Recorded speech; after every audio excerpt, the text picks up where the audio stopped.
Hey guys, Hunter here. Before we get started with this episode, a couple of disclaimers. We were aware of the art book leak that happened. We purposefully decided to not cover it. We're trying to stay away from leaks in general, so if we say something that was later confirmed or deconfirmed in the book, or if the book gives a bit more information on some topics that we're discussing, we decided to cut that out entirely. Also, in this episode, we do a lot of discussion around trailers and we share some footage of the trailers. If you're listening to the episode in audio form, this is going to be kind of a weird one for you. We're going to try to avoid doing this as much as possible in the future, but this kind of episode might pop up from time to time. You might want to watch this one on YouTube, links in the show notes as always. And without further ado,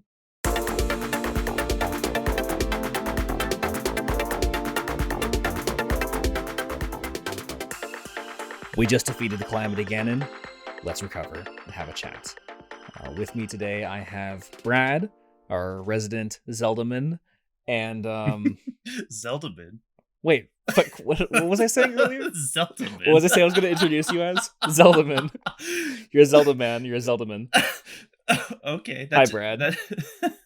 That just kind of sounds like I'm from the Shire, but like not in a gross way. I'm not bagging bottoms. You're a high I'm rollman. Zeldaman. I'm a Numenorian.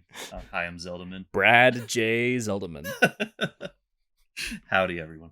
And I am also here. I'm kind of a Zeldaman. I'm like half Zeldaman on my like father's side, and only half. Wow, this is going just off the rails right away. The kind of point behind today's episode is that we wanted to look at some of the old trailers for Tears of the Kingdom from the past, because we didn't really get the opportunity to, I don't know if react is the right word, but kind of discuss what we've seen before. Yeah, have a general conversation, I think, because we're very much into these games and a conversation is due. Yeah, and there's a lot that they've shown off for Tears of the Kingdom so far that I think are pretty relevant to the most recent trailer that we were talking about last week that I think we can kind of build upon.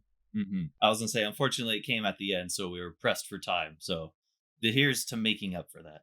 Yeah, after recording for like 3 hours. I don't know how I managed to edit that episode down. Just to start off, we have the kind of announcement trailer. Not the announcement trailer, but the first look. I think technically they announced before that a sequel to Breath of the Wild was in development. Mm-hmm. But this is the first look trailer that they showed off back in E3 2019. So this is the first look trailer that was back in Nintendo's E3 2019. And wow, does that feel like forever ago? I know. That was before the pandemic. That was before the end of times. Yeah, that was well before, too. This would have been summertime. Yeah, people were pointing out that this text is supposed to say something, but it doesn't translate to any language that we know in Zelda currently. So a lot of people were saying, like, there was a screenshot going around that it said like free Ganon or save Hyrule. There's a couple of those different things going around. Those, as far as I can tell, were completely made up because I haven't found that text anywhere, and a lot of online creators haven't found that text anywhere in this trailer. And this is a lot of like it's added and it's nice, but I think the trailer itself speaks more to save Ganon. I'm like, okay, well, Ganon's right there. I mean, or set him free. I think we're gonna get that through this trailer anyway. Yeah. So a lot of it kind of, even that image that we saw before, it kind of gives me like the Twilight Princess look, that vibe. And I know that it's gone on record like that. I know it's gone on record before where they, I forget who it was. Was it Anuma? That they were going for a darker tone for this game. Yeah, a lot of people were comparing it to Majora's Mask. Mm-hmm. And I think in an interview with IGN, he said something that what they're making isn't necessarily the Majora's Mask to like Tears of the Kingdom, Breath of the Wild. Yeah, to their Ocarina of Time. What they've showed so far is a lot darker than Majora's Mask. I think that that's often taken out of context. I don't think that they mean that this game is going to be darker. I think that what they showed so far is way darker. Yeah. And I think that they're right, because Majora's Mask was a lot sillier than a lot of people give it credit for. It's silly and it's dark, but it's also like It's a lot of different things. It's also just a great departure from the Zelda series, generally speaking. It's not like it's not dark. Like the No, it's impending it's doom of it's the moon crashing down on you is, and that last day, that final day was pretty gruesome. yeah, But like everything gets dark, and it likes telling a good that sort of more death inspired story, because that's basically what everybody's grappling with in the game is their own demise, right. and how is everybody handling that? But what they've shown with this is, I think it is a lot darker. We Yeah. see a decaying corpse being held up by some hand, like it with malice coming out of it. Like it feels very imprisoned. It's I think this is definitely a lot darker so it's far. definitely the worst we've ever seen Ganondorf. Yeah, what we're assuming is Ganondorf. So we see this figure. Pretty sure it's Ganondorf. I'm pretty sure it's Ganondorf. The only other person I could believe, and go back to that last one, there's that image right there. That looks like Ganondorf to me. He's on his horse. Right. Like, Yeah, it looks like Ganondorf from Twilight Princess. yeah, and yeah. The only other person I might be able to think that this is he has like a dark wizard that works for him in Link to the Past. Oh I yeah. forget his name. There's oftentimes there's this kind of like this theme of some kind of dark wizard following whatever dark lord it is at the time, mainly Ganon or Yeah. Ganondorf. The same thing happened in Age of Calamity too. There was Astor, who was kind of the Ganondorf's most loyal follower or something. The villain Zant. How did I Zant, forget yeah, that? yeah, yeah. Yeah, so he was kind of cool, and he kind of played that role a little bit, whether intentional or not. I forget the story a little bit Mhm. there. Yeah, it looks like Ganon, and we see this shot. I don't know what that elephant thing is. What that what? That Zelda's writing, the elephant thing. Oh yeah, it's some kind of like It wasn't in Breath of the Wild. That's for sure. I it don't isn't. recall it. It was not in Breath of the Wild. Yeah, there are no animals that look like that in Breath of the Wild. Why is she writing I that? also don't Not a know if we saw horse. rats. I know, right? Ah! It's probably some kind of like pack. They're probably traveling a lot further than they would need a horse for, so they probably have all these things packed onto it because they literally need them, like firewood on the back of it and stuff like that. I guess. I don't think that we've seen rats in Breath of the Wild either, to my recollection. I filled out the compendium, but I don't quite remember all of the different types of animals. Well, It was it, like quite a few years ago yeah. now. I mean, if they're in there, I guess it adds to the selling off the world. I guess adding little Hmm. creatures that. Well, I mean, there were like squirrels and stuff in Breath of the Wild, so maybe there were rats. I'm not sure. Yeah, I don't quite remember. There is this shot right here of what they're looking at, what we're presuming to be Ganondorf with this hand over his Hmm. chest. And they don't seem super concerned by the way that the malice is just kind of like moving Yeah. out of him. It Some more travel shots. It Sorry, almost what was seems that? as though, well, they clearly know what they're getting themselves into. Like they were drawn towards here for some reason. Like they're not just gonna stumble upon it. Yeah, and they're Yeah, they're prepared. definitely prepared for something. As we move forward, some kind of camping shot. A rat getting eaten by malice. This is probably the saddest Well, part. yeah. Just that's it. Okay, this It looks like they're having some trouble hold on. getting That that. last shot, it's a little Oh out yeah. of place, but this reminds me of that scene in Atlantis when the crew is going through that underground going towards Atlantis. Oh, Kind of like right before that bridge. Yeah, right before that bridge gets it does knocked out give by that kind of. one dynamite guy. That's a very, very Yeah, specific image that it I'm does kind of give calling out Atlantis here, but vibes. this is what that's what this reminds me of. And then it Yep. also had that like glowing stone also in Atlantis. Oh, I What was have it, no idea. It was orichalcum like or these something like crystals. that? What do they call it? It was The- something to do with their Yeah. deity. So it looks like they're having some trouble getting that animal to go over the bridge, and then they're by themselves looking at Ganon. Again, it looks very Gerudo. We get a So closer look that's at him.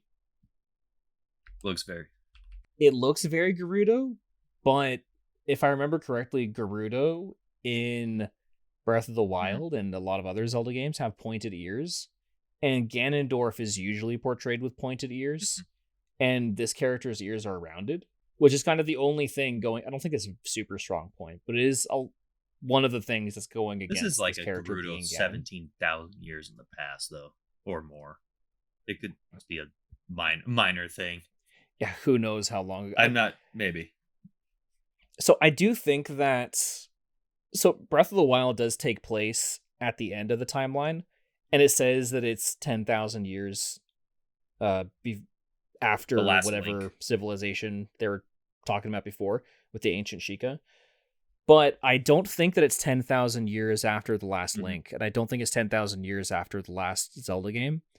It's just talking about 10,000 years after the ancient Sheikah built the Divine Beasts, which could have... Those Divine Beasts could have been buried in rock in all of the Zelda games that we've played, because the ancient civilization that they're talking about could be the ancient civilization that we know what existed in the past of Skyward Sword. In Skyward Sword, you can go even further into the past.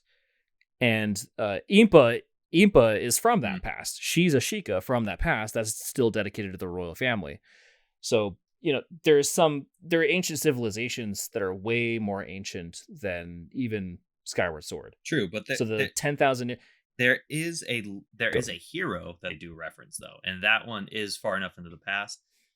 Like that 10. When do they reference? Yeah, it was at the very beginning. It was the reason why that Gandorf was sealed under the castle to begin with. Yeah. There was a hero and there was a princess, and they sealed him way back during those years. But that, I mean, your point taken, that doesn't necessarily mean there wasn't a link in between those times. It's just the story that they focused on. They could be talking about the link from Skyward Sword, because that's exactly what they do to Demise. They trap the incarnation of Demise inside of the Master Sword. They seal it. I would love to believe that. I would love to believe that. I'll just leave it at that. Okay. There's more. I personally, because 10,000 years is a long time. I thought it was more than that. I thought it less was than 17,000. Well, they in Breath of the Wild they say 10,000 years ago.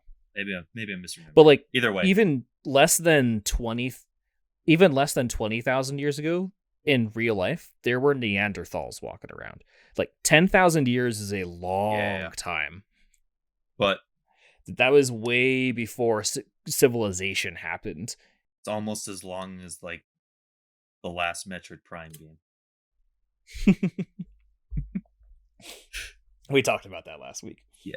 Anyway, to continue, I do think that this is Ganondorf. I just wanted to point out. Yeah, no, I think that's there Ganondorf. Are some things here that point to where it isn't necessarily Ganondorf. Maybe it's some other Gerudo or something like that. But it would be weird if it was a different Gerudo. Yeah, I highly doubt it. It'd be weird if it was a different Gerudo, if the ears weren't pointed like all the Gerudos are. So I don't know. Okay, anyways, we see this hand that all of that stuff is swirling out of, all that green energy is swirling out of, is almost holding him in place. I would be so... Okay, so here's the thing. I would be so happy if that was some remnant of the Twilight Realm, of a hand from the Twilight Realm holding him down, because Link, and this is also departing, but that's the Ganondorf that was killed in Twilight Princess because of the chest wound. And that was sealing him away in the chest wound of Twilight Princess, and because of that Ganondorf's link to the Twilight Realm, that would be so cool. I would like to have that. And who's to say that they're not in the Twilight Realm right now? Because maybe it's very dark the way that the Twilight Realm is depicted in Twilight Princess. Well, there's some other Twilight Princess references in future, actually in the latest trailer that we'll get to. We'll probably have the most to say about that, but there's actually just straight up Twilight Princess stuff, and a lot of Skyward Sword stuff. I don't recall the Twilight Realm having rats, though. Yeah, that's true. But we didn't spend too much time there, and there's probably other creatures there other than the Twilight. So Twilight rats. Who knows? We didn't really get to see much aside from a couple of floating islands, but apparently there's a whole kingdom. Because Midna is the Twilight Princess, that implies that there's a kingdom. Kind of like Hilda. Except, I guess it's not Twilight. It's just the reverse. Dark. Yeah, there's a lot of, other world parallels throughout Zelda, and they've had a few different versions of it, which in canon has resulted in a lot of different parallel universes. It's weird. It's an interesting concept, but we can keep continuing through this. Just jump back on the rails. We see there's a lot of hand imagery up until this point, and there's a lot of just quick Yeah, hand imagery. So like we get a close up on this hand, Link's hand getting corrupted, which we'll get to see in it's getting another twilighted. trailer. Yeah, it's getting all probably twilighted. Some kind of malice shoots up That's into hold on. some kind of That's so stalactite, which what looks it like. looks like the arms from like the tentacle arms from the Guardians almost. Yeah, I was gonna say this looks very either ancient Sheikah or how much do you know about the Zonai? About as much as an Because there's average this person whole played Zelda would, which is like yeah, very because little. if you played Breath of the Wild, they basically didn't show up at all. Like they not even mentioned at all. I think that they're mentioned in the art book in creating a Mhm. champion. But you get the Zonai armor, I the remember that. what's called the Berserker armor or something like that. That's basically mentions some kind of ancient tribe, and then the art book calls them the Zonai, and that's basically the only mention of the Zonai at Mhm. all is in that art book. But this architecture looks very Zonai. Is the point either ancient Sheikah or ancient Zonai? Unsure. We have more hand imagery. A lot of people have been thinking that this is definitely Zelda's hand, but a lot of people think that this is Zelda's hand falling and then reaching up for Link. Link is like going to grab her to Yeah. stop her from falling. But if you kind of frame through it, the background is the same. Her hand is reaching up. This is probably just like one of the shots Yeah, of them maybe. traveling through whatever cave or Twilight Realm, wherever they're in, and then she's just reaching up Maybe she was to on like have Link help maybe her she was up like on whatever the ground cliff. or something. I don't know.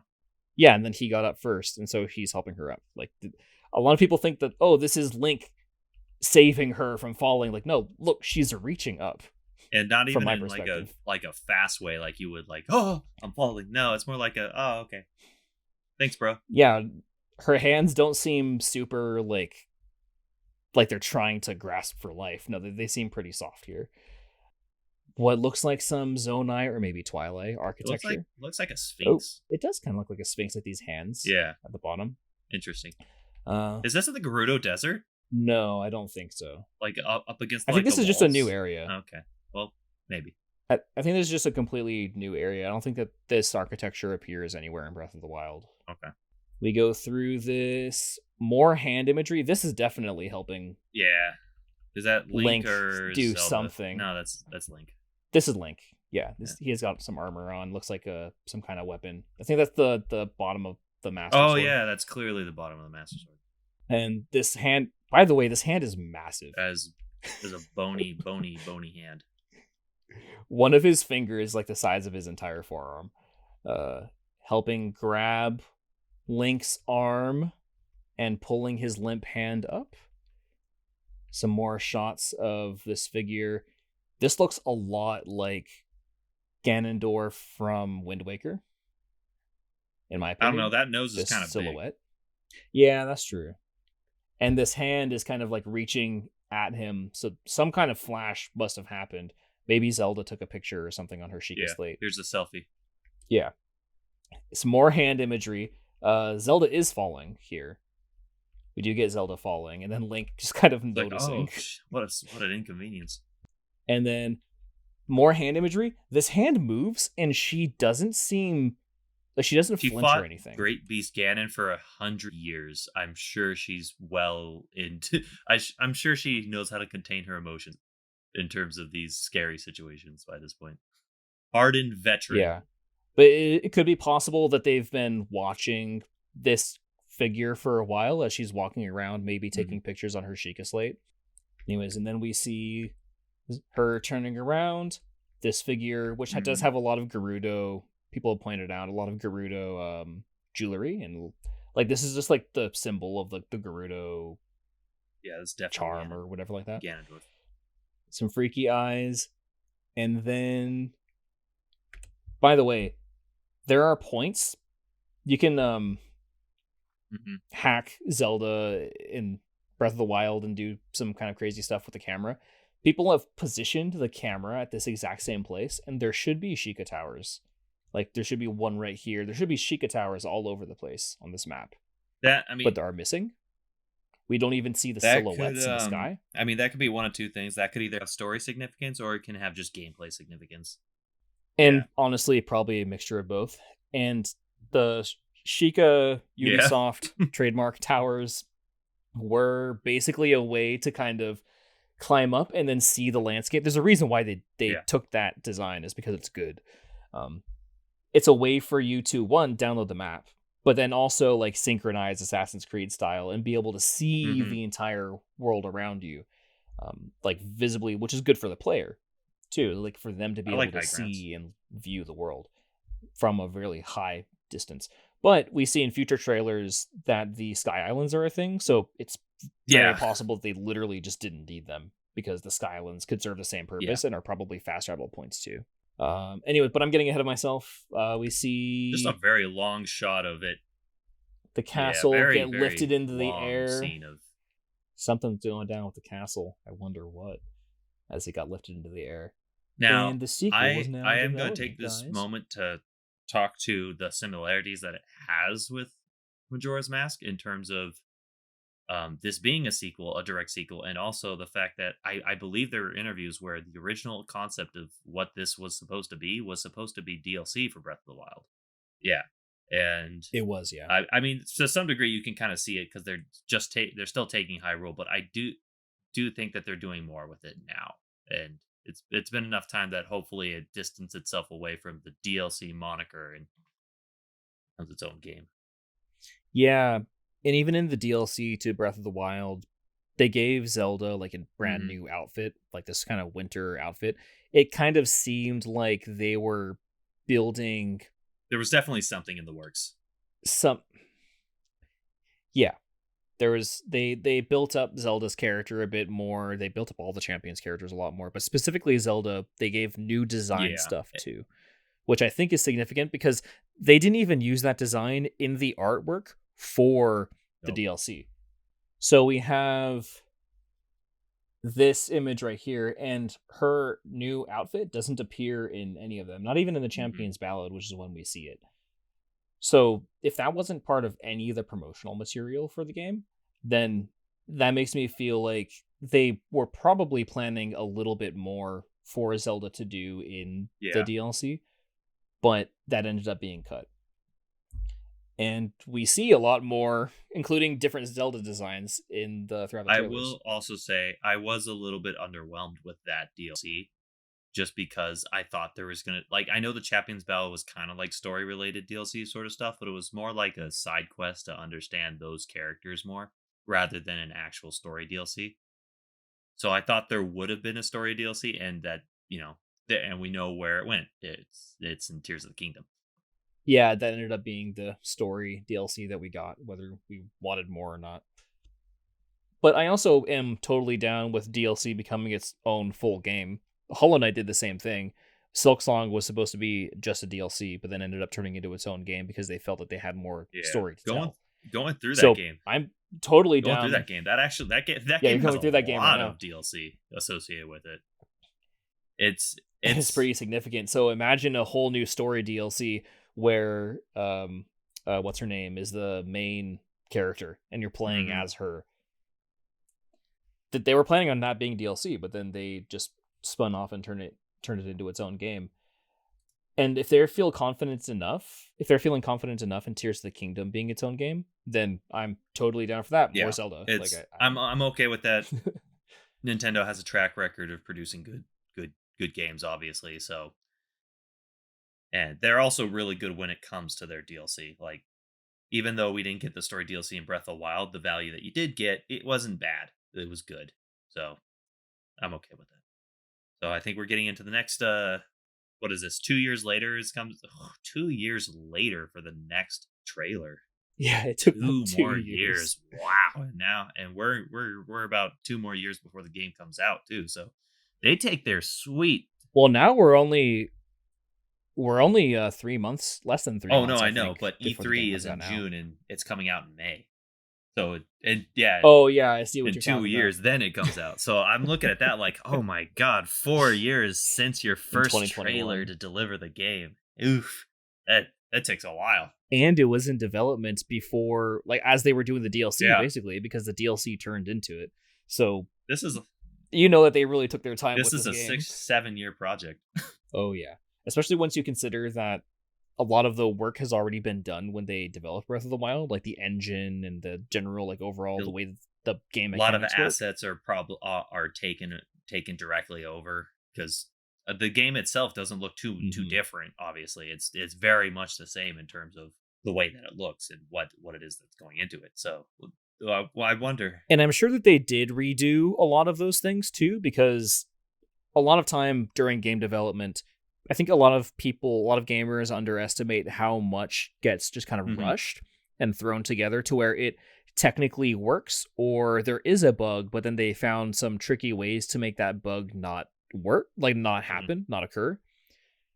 Where instead of just fixing the bug because maybe the original developer left the project or whatever else might be the case, that was just a faster approach. Yeah, Whereas if you're developing a sequel, then you actually have the chance to go in and fix all those bugs, implement certain features properly, etc. and maybe even optimize the game so that we can play it on 1080p. That'd be nice. You'd think. There are some 1080p screenshots actually on the Zelda website that I want to cover too. Oh, okay. Well, then let's get through this. Yeah, we have trailer, technically not official trailer 2, but this was the second teaser that they showed for it. So more malice Link's corrupting the arm getting hand. corrupted, some malice coming up from the ground, Praise Ganondorf looking. praise the sun. Oh, I have captions on. Sounds fade. Zelda falls into an abyss, which Oh is yeah, which comes into my first concerning. gameplay thing that I think is gonna happen.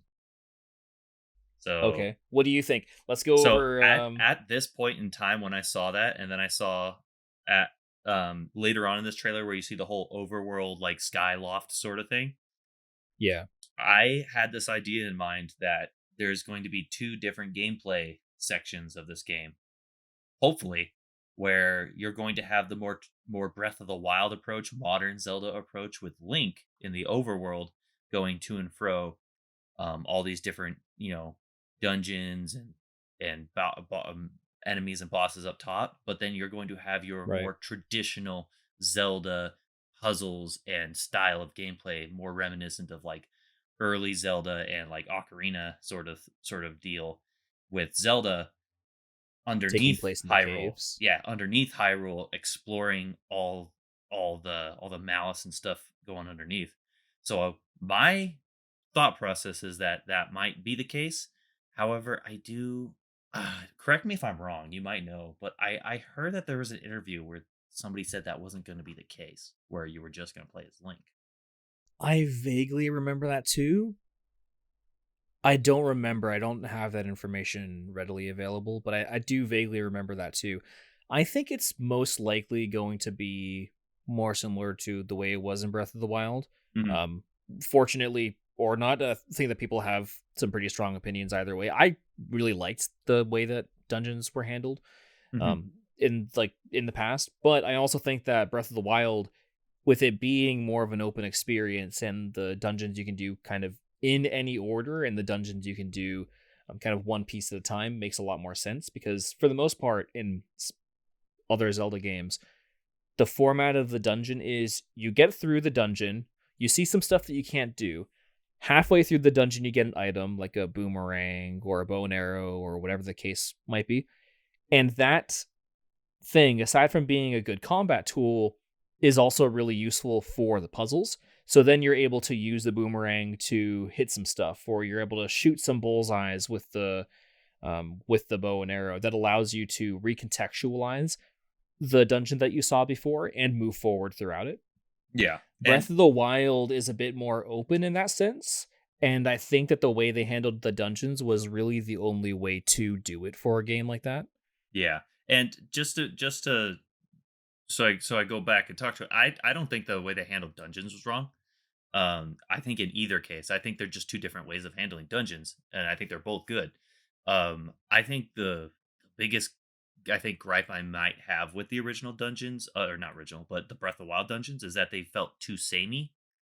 Hmm. and that it kind of has that like Elder Scrolls effect where it's like, oh my gosh, I'm going through another dwarven ruins again.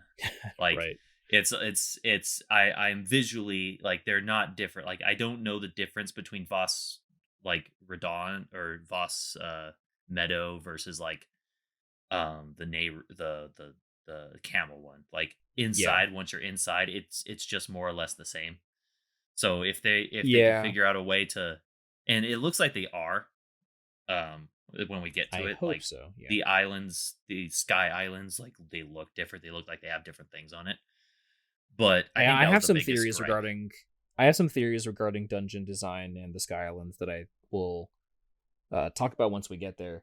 But Okay. I think that I definitely felt the same way. If you took, aside from maybe a few key areas within the Divine Beast, if you put me at Yeah. just a random part in each Divine Beast, I probably wouldn't be able to tell the difference because they're so freaking samey. Now look back at Ocarina. You know exactly which one's the fire temple, or which Yeah, one's the forest like manor, or inside Jabu Jabu's belly. You know where you are. yeah, super gross that last one, but yeah. it was a good dungeon. I like that one. To jump back on the rails, we have Zelda falling into an abyss, and then at some point, light, and then Link falling into the sky. Skyward Sword. Even the art style reminds me of Skyward Sword. Yeah, he's literally doing the same pose. Yeah, it's literally Skyward Sword. Except I think I'll have much more pleasure traveling through this world than I did Skyward Sword. And I don't think that it was any accident that the last 3D Zelda game we got before Breath of the Wild was Skyward Sword. I remember I listened Mm, to the Nintendo Power podcast back when they were still back thank when Kit Harrington was still trying to get that started again. And in that official Nintendo podcast, they mentioned that the kind of goal behind Twilight Princess Onward, really Wind Waker, but Wind Waker was kind of its own separate thing.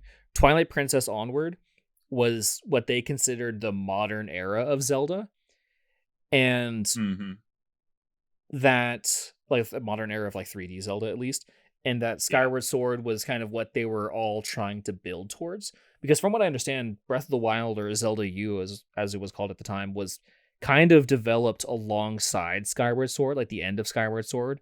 And most of the hmm development team from Skyward Sword went to developing Zelda U immediately afterwards.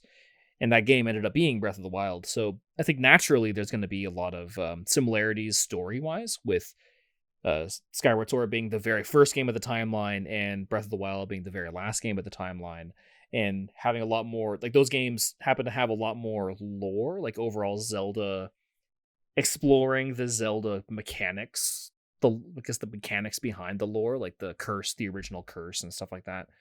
Um, hmm so I think that that makes a ton of sense that that was the last 3D Zelda game that we got, and in Tears of the Kingdom, there's going to be a lot of similarities, especially with Link literally doing the exact same pose falling as you do from I was gonna say Skyrule.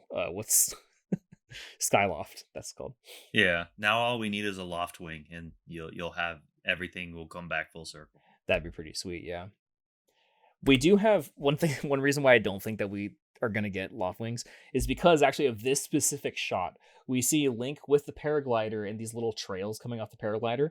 In the Creating the Yeah. Champion art book, one of the ideas that they had for the paraglider is to have these little streamers going behind it to kind of hmm help you figure out which direction the wind is blowing to kind of aim yourself in the sky uh, to either move faster or give yourself like a slight lift if you see an updraft or that kind of thing. Ah. And that Okay. mechanic ended up being cut off. Well, updrafts and stuff Oh like yeah. that are still definitely a thing, but they did cut out the streamers because there's less to do in the sky. You don't have these kind of winds that you do in real life and that are all going in different directions when you're high up in the sky. My dad is a pilot, so I know a lot of that stuff. Um, hmm but in in Tears of the Kingdom, they're re-adding this, and considering that the World of the Sky seems to have a pretty big story implication, and that you're going to be spending a lot of time up there, it makes a lot of sense why they would have that be the area where they reintroduce the streamers because there probably is going to be a lot more aerial travel. It reminds me a lot of Wind Waker, especially with this talk. I'm just really hoping that it doesn't take that long Yeah. to get to where you want to go because spoiler alert, that wasn't a fun mechanic in Wind Waker, and I don't think it's gonna be a fun mechanic here if it takes that long. No, that's basically why I quit Wind Waker. But Wind Waker did Yeah. have the benefit of it being a more cartoony art style and having those kind of cartoony strings kind of going across the sky to kind of let you Oh know the yeah. direction of the wind. But I think that Breath of the Wild, or sorry, Tears of the Kingdom, with it being a slightly more realistic art style, you can do some things. Like you can have like some Yeah. clouds move in a certain way, or you can probably have some slight wind streaks. But for the most part, having those tassels behind your paraglider to kind of show you which way you're moving as you're going through these wind streams is going to be a really helpful way for the player. Mhm. Whereas Wind Waker was able to kind of cheat a little bit because of the art style. And plus, we do know because of the latest trailer, this is not going to be the only way they travel. Yeah, no, we'll That we'll Link get to that travels. definitely. A lot of people have pointed out that most of the Sky Islands seem very organic for the most part. Like there's trees and stuff. There's obviously some structures on them, Yeah, but this looks very man-made. Whatever this structure over here is in the distance, um, almost looks like a coliseum. yeah, covered by clouds. Maybe some kind of coliseum, but I think it's probably taller than that. I don't think that it like cuts off right here where we see the clouds. I think it's probably really tall, some kind of tower, maybe a dungeon. A Mm. tower style dungeon could be really interesting. So we see that Link running. This looks beautiful. It just looks like a great. Oh, I forgot this was in this trailer. Yeah. This looks like okay. So I don't think I don't know if this is like a boss. I think this might just be a big overworld thing. I don't think it's gonna be a boss. So there Kind are of like the Hinox. there are connections because we see this symbol right here. I thought that it looks kind Mm, of like a broom, but apparently a lot of people it have does look like a pointed broom. out that it's actually a Suzu bell. It's like that's like an instrument that in Shinto shrines they use to summon kami or something like that, like gods basically. Hmm. So they use their Suzu bell to summon the gods, and this Hmm. creature here has a Suzu bell that doesn't look super harmful. Has a Suzu bell looking symbol on his chest or his neck. I Yeah, don't know if you can call this a chest. I call it a chest. Yeah, I'd call it a chest. It either looks like a frog or it looks like Snake's face. One of the two. Mhm. Like the head. With like one eye, or maybe that's two eyes. I have no idea what's going That on. that looks like two eyes. It's either a snake or something about that looks like a frog to me. It does look kind of With like the froggy. flippers for It almost looks hands. like a man-made dragon or something like that with like the little The bottom hands. left are hands though. Yeah. Yeah, that's what I say. Like Those are almost definitely hands. like the kind of dragons that we see in Breath of the It's like Wild, more serpentine kind of oh, it dragons. o- okay, it looks like a gecko with earrings. Yeah, because it has these bell earrings. They're like Suzu bell looking Yeah. earrings, and we have these lotus Yeah. flower shapes at the top, which these come back later, by the way. Um, but we'll move on for now because I have a lot of opinions about what this thing could be that I think we learned a lot more about in the latest trailer. This looks freaking awesome. Well, that certainly makes fighting the what were they, the Taloses? Yeah, Is that what the they were called? talus. Yeah, That it makes yeah, it makes them I think more of a little more interesting to fight. and it makes And honestly, this kind Bokoblin encampments more interesting to fight too. yeah. Also, I don't recall them having those horns for heads. Yeah, and in future Those I trailers, just noticed that those look different. they almost look more similar to the horns of the moblins from Breath of the Wild. But we see in future Mhm. trailers that even the red bokoblins have different horns in other trailers too. So these could Mhm. be some kind of mechanic where each enemy is going to be a little bit more interesting. Like maybe bokoblins aren't just going to be strict copy pastes of all the other bokoblins. Maybe there's going to be something a bit more interesting to them. Like actual races of bokoblins, like this species type of bokoblin, not just a color palette swap, but like oh, it has actual physical differences Hmm. depending in maybe region That'd be cool. specific bokoblins. Yeah. So next up, we have another shot of Link's hand. Once again in the rejuvenation chamber, I see. Can't help but Probably die. something's going on. It he does kind of look like he's in his underwear here, kind of like he was in the Yeah. resurrection chamber. But there's some kind of glowing thing happening with his hand. This is probably shortly after whatever hand grabbed and saved him, or there's a part in the latest trailer where Zelda says, "Lend him your power, give him your power." That could be what just happened in this shot. We see Link using his hand, not holding a Sheikah Slate, doing what looks very similar to the stasis rune, except not just pausing time, but Yeah. having it go Rewinding back it. in time. We see this, which is super cool. It's that's definitely a like. Yeah, that looks like a like, right? That's definitely a And it's like. like grabbing at him too. But then we have him holding up a shield and some kind of Mm-hmm.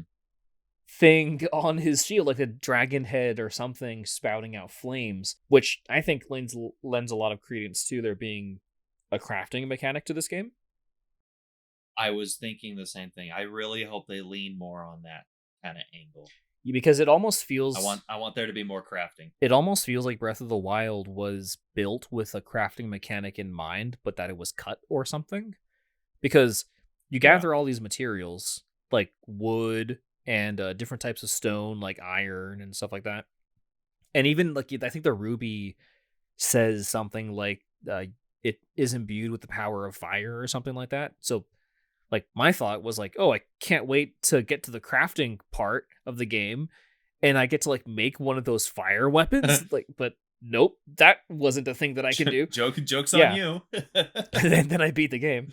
And that didn't happen. So No. but this kind of it leans more credence to like the fact that this just looks like a regular freaking shield that he's holding, and this was put on him. And then we see crafting mechanics in the latest trailer too, which I don't know. Yeah. Anyways, we'll keep going. He's breathing fire to like jumping back. Time travel. Rewinding that raindrop or drop of water. So that could just be like a little story beat of like, oh, I'm learning my powers sort of thing. Yeah, like how to rewind time or something like that. That could just be some kind of cutscene. There is some kind of zone. I don't know if it's just like the way the water is Yeah, it does like look like something's in there. showing stuff behind, but it looks like some kind of Zonai like design, but that could just be the water kind of distorting It could be a vision. reflection off of something that's where the camera is. But we see these swirls a lot in it that make me feel like it's the Zonai Yeah. stuff, because Zonais have swirls all over the place in a bunch of circles. As it's going up, we see Link jumping Breaking physics. through a thing and then looking over Hyrule. And in this shot, a lot of people think that this could be Hyrule in the past or something like that. But then we see certain landmarks from Hyrule. Yeah, like those we giant see like these mushroom things. I forget what they were called. Yeah, Were in they other trees? shots. Were they mushrooms? I'm not sure, but I do know that area. Yeah. I didn't know actually. I saw someone else, like a clip on Reddit or something, people chopping those trees, things, mushrooms down. Oh, you can do that? I didn't know you could chop them I didn't know down. that. I didn't know that. Yeah, What did they give you? I don't know. I haven't played Breath of the... I think you can just chop them down. I don't know if you can like cut them up or anything like that, but there's a lot of things that people have been like figuring out about the game that they just didn't even know were mechanics of the game like years afterwards. Like you could like Yeah. Jack Sparrow roll on top of the barrels and stuff like that. Oh, you could do. Oh, okay. Yeah, all sorts of weird things. But anyways, to get back on the rails, people have also pointed out that in other shots throughout the trailers, you see the windmills Mm-hmm. in like the Tabantha region and stuff like that, and other parts of Hyrule that are a little bit more developed. We see Hyrule Castle A little bit closer. getting destroyed Yeah. and raising into the sky. Okay, now I only hope. Now here's my hope for when it comes to the Ganondorf reveal. I hope that's all just Ganondorf power and not necessarily Great Beast Ganon power.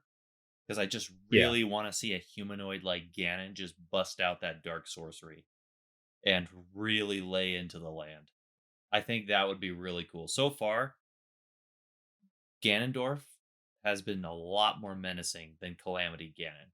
And again, this is Yeah. all assuming this is Ganondorf, which let's be honest, it's Ganondorf, but still. Um it so like I'm getting a much more terrifying presence from this time around than I did last time, both in gameplay as well as in lore. Yeah, definitely. So we see Hyrule falling apart as it's getting raised into the air a little bit, and then just kind of floating there That ominously. looks like something straight from Castlevania, I'll be honest. It does. Yeah. I'll be completely honest. That just looks like just something you'd see in Castlevania. Scorched It landscapes totally where you know the does. graveyard is. Castle Dracula just hanging up there in the air. If you've played I think it was Circle of the Moon or one of the later ones. There's an image where it's Dracula's castle is literally levitating above Tokyo under the moon. It's a really interesting shot. Um, that's what it kind of reminds me of. Yeah, it's an interesting comparison. And then we see that they were originally planning on launching this game in 2022, but then it obviously Yeah, got we know that delayed. didn't happen. Yeah. The thing that I love and hate about Nintendo is they will take their time with their games, regardless of how you feel. Yeah. It's kind of unfortunate, but also I'm totally down with them taking as much time as they possibly need to finish this game. I mean, I know that we're supposed to get it in a few months, but delay it again. Like, Yeah, if you feel like this is gonna make the game even better, I would not mind them delaying it again. It would hurt my heart, but I also want this to be the best possible game that it could be. if they delay it again, my prediction that this will be a simultaneous launch with their next hardware might actually come true if they keep delaying it. If they just keep kicking the can down the road. And that's basically what happened with Zelda U, right? Yeah, well that and also it's a good motivator when you have a failing console. That's true. And It's a the good Switch is motivator. definitely not failing, No, so they have less motivation, I think. yeah, But then we have the launch timing update thing that they posted, I think, in a direct or something like that at one well point. yeah, it still doesn't have the Tears of the Kingdom yet. It's still just called Breath of the Wild Yeah, sequel. we didn't know what it was called yet. You see Aonuma sporting a really snazzy hairstyle. Look at his haircut, dude. You can see that he's gotten older, but he also looks like he looks good. Like Yeah, he's he cleaned up. He's very clean looking. old age is doing him well. Yeah, He looks a very sharp right now with his facial very hair and his hair. screamed refined. Yeah, what a handsome looking guy. And this is all just him And talking. This is all just talking about like, oh, okay. I remember this. This didn't tell us too much. no, and most of the shots are the same, but we Yeah, there do was a have a couple. couple of new things. He's still just talking about this game, and then we see this, New which shot. some kind of floating orb that he was just talking to, or something he was just facing, Definitely not and Navi. then the Master Sword does the same sound effects Ooh. that was in Skyward Sword. It kind of blinks a little bit, which gets his attention, and Link is looking at Ooh. something. Maybe he thinks it's a threat, and that's why he's grabbing the sword, but he's not grabbing it super fast. Or he might be talking to Fi. He might pull it out, talk to Fi. Maybe that's who he's looking at right now. Maybe. Which, by the way, we see another shot of the Master Sword getting destroyed. What does Oh, that mean for Fi? well, I mean, the light's still there. She might be damaged, but it's this weird green and brown texture. Mm-hmm. What? It looks corrupted, kind of. But also, follow up question: what does that mean for Demise, who was trapped inside the Master Sword? Now, I'm not sure. So my understanding was that Demise was kind of also doing this reincarnation cycle with everybody, and Gandorf was the host for that. So is this like housing the Mm-hmm. rest of his power? So, Demise himself was sealed inside the Master Sword at the end of Skyward Sword. Yeah, but there was But a reincarnation cycle along with the other two. That yeah, he placed a curse on himself, Zelda, and Link that the three of them will keep being, as he's being absorbed into the Master Sword, that the three of them will keep being reincarnated for all eternity, um, as long as that curse stays in place. yeah. But So hey, the Master Sword was just freaking corrupted. Something happened. It's not in a good shape. Most of it's missing. no. What does that mean for Demise, who is supposed to be trapped inside the Master Sword? Maybe Demise is free? I would like to speculate as such. I don't think they're going to go back to Demise. I Maybe would not. like them to because I do like the idea of Demise. I really do.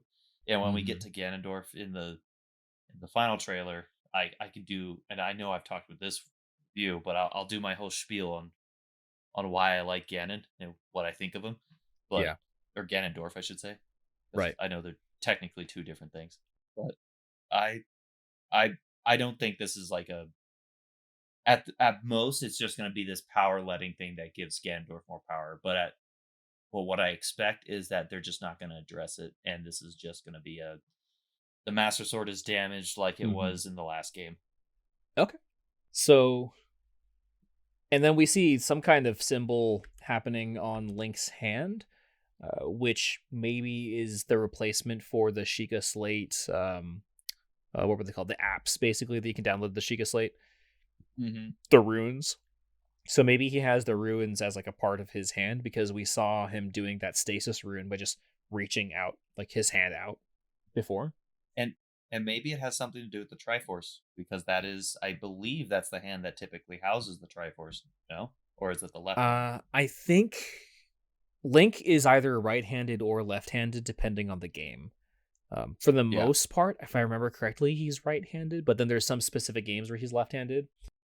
No, I think it's the other way around. Oh, is it the other He way started around? off yeah, he started off left-handed, and it wasn't until Twilight Princess because the Wii remote controls that he became right-handed. Oh, you're right. You're right. Yeah. And then I'm going back to this video because in this shot, he's using his right hand, which is the same hand that he reaches behind to grab the Master Sword with. Yeah. So I was thinking, well, maybe it's like a left hand, right hand situation. Like one hand controls the Sheikah Slate ability, the Sheikah, I don't know, the talisman abilities, whatever the runes he has on his hand. But then the other hand is his like sword fighting hand. But then that doesn't really make sense for dual-handed No, I weapons. But I think it's more of an either-or situation. Either you have a weapon equipped, or you're using the runes.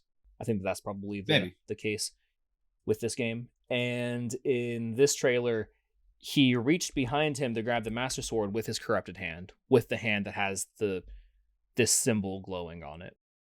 Mhm. So it makes me feel more like, okay, either you're able to use the ability or you're able to use a weapon. Just mechanically, that's what I was thinking. And you kind of did that in Breath of the Wild too, because if you pulled out the Sheikah Slate, you couldn't really attack at the same time. Yeah, for this, not a whole lot Yeah, of that new I was to say footage. there's a good solid 5 seconds of added something or other. Yeah, but that brings us to the first official trailer. We see this figure here with long ears and That is eyes. definitely that one person from Return to Link's Awakening, that one game. It's a Dark Link, but in the Dark World. It's a very obscure Zelda Rufio. reference. Oh, Was his it's name Rufio or something? Rab Rufio. Yeah. Something. Yeah. No, Rufio is the guy from Hook. He's one of the Lost Boys from Hook. I have never watched Hook. Oh, it's such a good version of Peter Pan. Anyways, I know. Every time I tell somebody that, they're always like, "You disappoint me." you need to watch Hook. But Rufio, I think, is one of the Lost Boys. He's like the main Lost Boy, who, by the way, went on to voice Zuko and a bunch of other characters. But anyways, Mm, so we see that's this really cool. this character here, Very bunny looking. kind of bunny looking, some weird antelope ears going on. We see some kind of battle happening, probably in the past with Malice. Or a prophecy. Maybe some kind of prophecy, yeah. We see this character again with these, what I assume are the tiers of the kingdom. There are 7 of these tier kind of shapes, Zonai swirls or Ah. whatever else you want to call them. And 7 is a really important number in Legend of Zelda. Like the 7 sages, there's a bunch of other 7s throughout Zelda. Mhm. They're all kind of surrounding this character with their hands stretched out. They're standing on some kind of pedestal, which we actually see in the next trailer that we're gonna cover. We see this exact same pedestal. We see is maybe Zelda, which maybe gives credence to the It looks like prophecy idea. Well, sorry, go ahead. it looks like it looks like either she died or a sacrifice, maybe. Or is falling. Or no, that feet don't look like she's falling. It That's true. looks She like she's looks more rising. limp. Yeah. And then we see Zelda cupping hands with some kind of figure. If I can try to go back, we see their head for like just 1 second, but then we actually later see this image zoomed out. Link is pushing against a door. That is Link exiting a dungeon. Most likely, yeah, that's what I think. And then, Yeah, that whole thing on his right side. oh yeah. So okay, Yeah, that we see this hanging off of him, which we've seen sometimes. We haven't seen other times. And actually, the mhm. official artwork and the official amiibo don't have this thing on the side, which I can show off later. But yeah, some kind of looks like there's it 8 different cartridges or something that are in varying states of that being look to filled. house. It looks like it houses that little magic that the hand was showing off in the beginning in Oh, that first trailer. yeah, maybe it's some kind of UI thing where it shows how much magic you have. Um, so there's this idea behind in-game design called diegetic UI versus I forget what the other kind of UI is called, the regular UI that we're all used to. Hmm. But diegetic UI is UI that is in the game world, but conveys Like, information nonetheless. So one of the examples that's always given is in Dead Space. You have yeah, I was gonna say Dead Space prime the example. back of the character's armor, the back of their armor, and the back of the helmet shows different bars that signify health and stuff like that. Um, Hmm. so this could be kind of like a diegetic UI situation where it's showing how much magic points you have left or something like that. That'd be super cool. Hmm. He's I feel like the camera is not very conducive to that though. true because it's on the side. Actually, we have a really good view. It's on the side and he runs around and that camera is not that close enough to really notice that. True, that is true. Some kind of man-made structures in the sky, That's yeah. and then we see this the thing that I was pointing out earlier, which I think is a dungeon. Yeah, it looks like it has multiple levels too. I can clearly see that like as it goes up, it almost looks like it has layers like a cake. I think that there's been several Zelda dungeons that have been similar to this, but I remember in Minish Cap there was a tower of the sky or something like that. I don't know, something something kind of generic sounding. Um one of the Hmm. um one of the dungeons in that game was basically a tower where you have multiple levels and you solve puzzles on one level that help you go down a level, like you drop items down to a different level and that'll help you solve the puzzle on the previous level, and you're also kind of moving the floors around a little bit to help solve the puzzle. And Hmm. considering the fact that this looks like it has like 3 maybe 4 different individual levels, looks like it could be something totally like that specific dungeon, Yeah. or not. Maybe not with that Yeah. mechanic, but it definitely that vertical structure, that vertical like dungeon solving. And this game seems to be trying to add a lot more verticality to the original Breath of the Wild, because remember in Breath of the Wild Yeah, I'll they say. weren't just calling it an open world game, they called it an open air game, but there wasn't a whole lot to do in the Hmm. air. It was more just a systemic open world game. Whereas this, it seems like they're adding a lot more to do in the air, which kind of goes into the fact that Hmm. this was supposed to be Breath of the Wild DLC, because in Breath of the Wild's DLC, there was the sky structures that you can land on and then fight some bokoblins and then maybe see a chest. Yeah, they did implement that in that I think Wave 1 for their Master Quest. Um which was actually fun because I don't recall there being a lot of flying enemies at all in the original Breath of the Wild. I know they had some bats, but there wasn't a lot. Yeah, and it had those flying Octoroks and stuff like that, those balloon Octoroks, which is super cool. Whereas this looks like a Mhm. more expanded version of that. Um, each of these sky islands actually having something unique and interesting to them, and you can go down into the actual like overworld Hyrule as well. And it helps in a gameplay aspect because you can make all these islands vary a lot in terms of what biomes you're going to be jumping into, which that too will also be pretty fun. And for the most part, they all look kind of samey. They all have these like kind of yellow looking trees and stuff like that. But this is where I had the thought, and I've seen a few other people point this out too. In Uh, all these trailers so far, people have compared the overworld to the overworld that we see in Breath of the Wild at the same exact positions in Breath of the Wild. And they pointed out that the yeah, uh Sheikah the Sheikah ruins, the what are they called when you enter the dungeon? the temples, the Shrines. Yeah. shrines, The Sheikah shrines. shrines are not there. They're not present in Tears of the Kingdom. Yeah, And to be fair, a lot of them did kind of come up from under the ground and stuff like that. But yeah, maybe a good replacement for the Sheikah shrines, because a lot of people had issues with the fact that they were all kind of samey looking, aside from maybe a handful, select yeah, few. But they were all kind of samey looking and samey feeling, despite being puzzles. Um, whereas for most of the Breath of the Wild, you were able to kind of go at the world at your own pace and find your own creative solutions to them. But those Sheikah shrines were a way for the developers to kind of force you. Literally, it's in a small closed box. Like you aren't able to jump off a really big cliff and then paraglide your way down into a certain area or something. You had to kind of do it the way that the level yeah. designers wanted you to do it.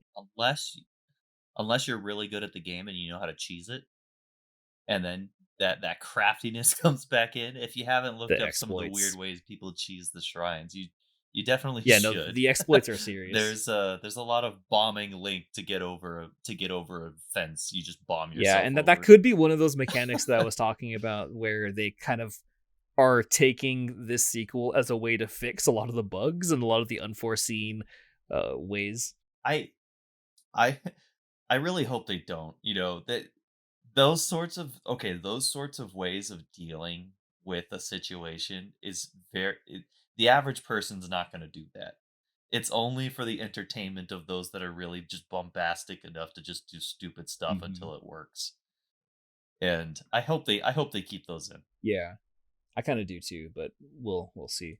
Link's jumping down, and we see him transition from like one jumping animation, like a diving jumping animation, to another. I have some critiques of that specifically. I'm sure they fixed it. It feels a little jarring just the way he goes from diving to like skydiving. It's kind of So fast. I don't know if they will, because So they patented their so they animation. patented these different modes of falling. So we have this what's called like the normal falling mode, where you're just kind of you jump and then you fall, then you land on something.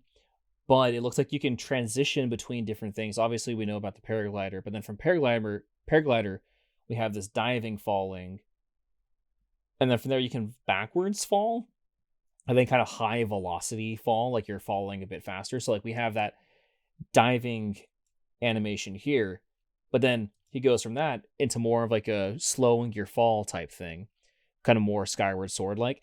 And my Okay. thought behind this could be that they're using it a lot more for combat. So aerial combat could become more of a thing Okay. where you're maybe riding the winds, but then you're fighting something in Oh. the air, which we see some more air enemies in the future, in future trailers.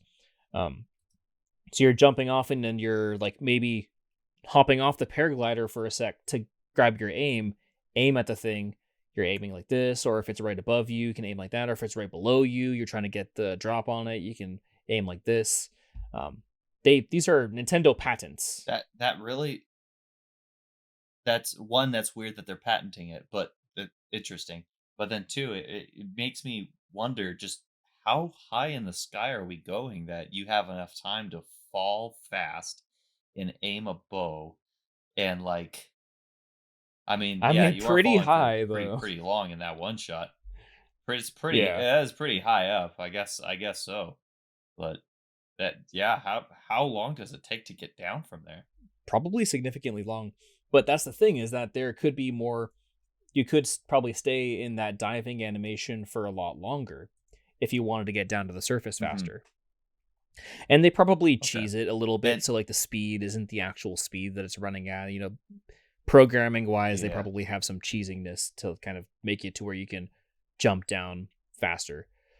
But it makes me wonder, does like, who makes Sony makes the Spider-Man games? Did they patent the way that Spider-Man like falls as he swims? I think so, yeah. Games do this sometimes for Okay. specific patents. The I'm reminded of the Crazy Taxi thing where that arrow at the top of Yeah. Crazy Taxi was patented, so other games weren't allowed to make an arrow at the top of their screen, but you can still steal that mechanic and then do Oh, something similar. So like there was a Simpsons game, for example, that's basically took that same mechanic, but yeah. then had a hand that pointed instead. So there are ways you can kind of cheese it to get around the patents. For the most part, you can just basically take a video game mechanic and then do it in your game as long as you change some assets around. I But I remember that Crazy Taxi thing. I I for, I forgot they did that. That's yeah, interesting. games, at least for um like AAA games, publishers that have the money to be able to do that kind of stuff, try to protect their IP as much as possible. And this is, I guess, one way to do that. There's some other patents that they did later too. Like we have that ability that we saw with Link being able to like go through Yeah. the bottom of things. So condition satisfied right here if it's at a certain angle. This angle does not work for some reason. So like Just the condition is degree. satisfied here. Yeah, it to a certain degree allows you to be able to do it and then not do it sometimes.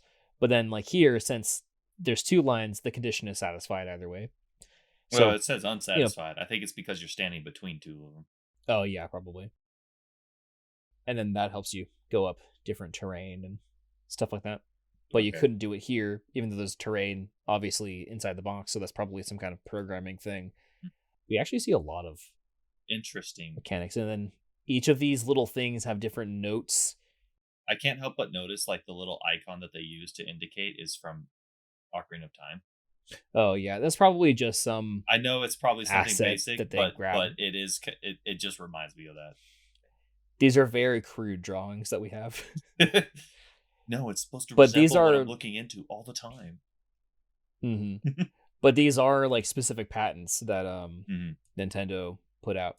But anyways, my whole point for that was to be like, okay, sure, it does seem kind of awkward the way that he like transitioned really quickly from this diving pose to this kind of more slow falling pose. Yeah. But it was probably the player, whoever was like controlling the character during this trailer, and like they triggered that themselves. Yeah. They switched it to this kind of more free falling mode just because it looks super cool for trailers. Yeah. I think for me it's more stickler on the animation between the two. Like diving versus like slowing down your speed. It just seemed a little fast. I'd hope that they give it like an extra couple frames or few frames or so. Just because I like it looking fluid. It just seemed like a whoop.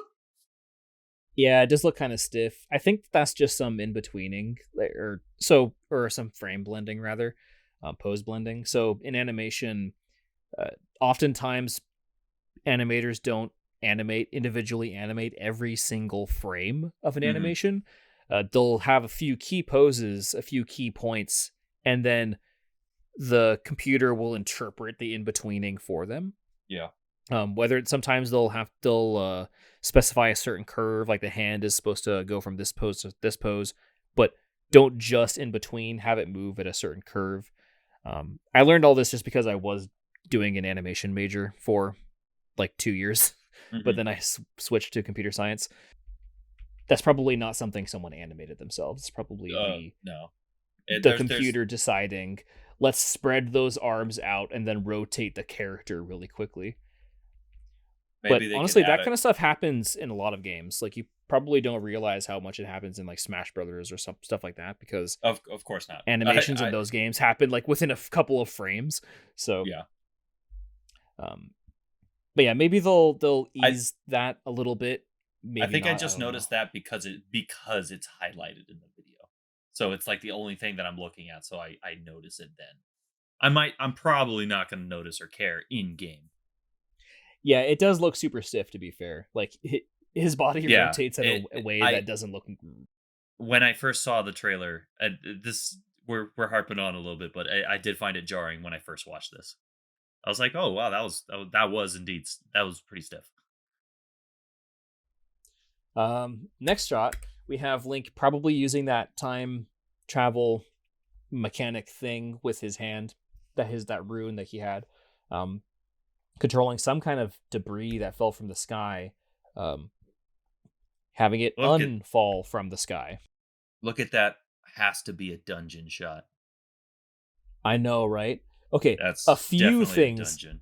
There's a few things in this shot to talk about. One, we actually do get to see a towards the end of the shot, we do get to see one of those flying creatures we see later. Yeah, but then also this is a specific area that people have pointed out in the Farron region, I think, in the Farron jungle, Mhm. and this cave is not there in the game. This Oh, was added in Tears of the Kingdom. This wall here, this cliff, is just solid. So that kind of something points caved out in. that, yeah, something caved in, or maybe there was a bomb, like they changed that texture to a bombable rock type thing and Link bombed it. But it just goes to show that yes, the overworld is going to be mostly the same from Breath of the Wild. I'm sure the broad strokes of the map are going to be the same, but they did change the overworld in some ways. Mhm. So it's not going to be like we're exploring the exact same thing, because I played through Breath of the Wild I think like 3 or 4 times, and after the first time it just felt like I wasn't rediscovering things. No, I I already think knew where everything was. the most magical experience when it came to Breath of the Wild was the first playthrough. Yeah. That first playthrough, when I played through it and everything seemed new and awesome, and like discovering things was always a joy. Not Hmm. because I was getting something tangible out of it in terms of like a new equipment, but just because I discovered something cool looking and Yeah. I got to run around in it. And That oftentimes was they a did magical reward you. experience. And And oftentimes yeah, they and did reward you by giving you a shrine or something like that. they did, but I at least in that game, there's a lot of times where the rewards aren't like the juice wasn't worth the squeeze. Where I'm like, Sure. the adventure was the me getting there. It wasn't really like the well, thanks for the royal claymore. It's gonna die. The real Like treasure was the friends we made along the way. The kind journey, of the journey we in a made more along. corny in a more Yeah. corny way. Yes. But I think that this goes to show that in Tears of the Kingdom, it's going to roughly be the same as Breath of the Wild. I don't think that it's going to still feel the same as playing Breath of the Wild for the first time, No. but you're going to be walking around the overworld. It's not going to be one for one. It's not going to be like a second playthrough of Breath of the Wild. There's going to be all sorts of things that are still going to be able to surprise you. Yeah. I'm hoping so, and I'm expecting so at this point. I was kind of scared at first, but then the more I see like of the overworld and like the dungeons that you'll see up top, and I'm like, okay, all right, you know what? I think there is enough here to kind of distinct itself from what came before. So Link is going up. There's some kind of storm happening, and then just a couple of frames ago we saw a lightning flash that shows the island itself. So Yeah, there's one, a lot of verticality to this if it's starting here, but then there's all these structures up here that we see. So that's just going to be super cool. Like I remember in Breath of the Wild there was a bunch of areas, like there was the Korok forest that yeah. was all kind of covered in like a magical kind of mist, and if you walked too far then it restarted you at the beginning. But then there was also that one area that was completely covered in darkness, Oh and you yeah. needed Oh yeah. yeah, those Zonai area, that Zonai area. So this could be like another similar thing to those, where this area is covered in clouds and storm clouds, and you probably have to watch where you step, or lightning is going to strike you, or just at least make sure that you don't have metal equipment equipped at the time, something like that. Um, so anyway, that's just super cool. And then we see this creature, which we actually get a better look of in the future trailers. But this is just a really quick scene, and here we have some kind of new bat-looking enemy. A new flying Yeah, some kind flying of, type. a new flying type, like it's a Pokemon. Uh, That's definitely a flying dark type. yeah, definitely, or electric or something. Because we see what it looks like in the future trailer. It's all yellow. But then we see also this probably isn't just super vertical, because these clouds go, I think, all the way through here. These could just be different clouds covering up these different islands, but like, Yeah. it looks somewhat connected. It's all just gray, And the so you can't island tell.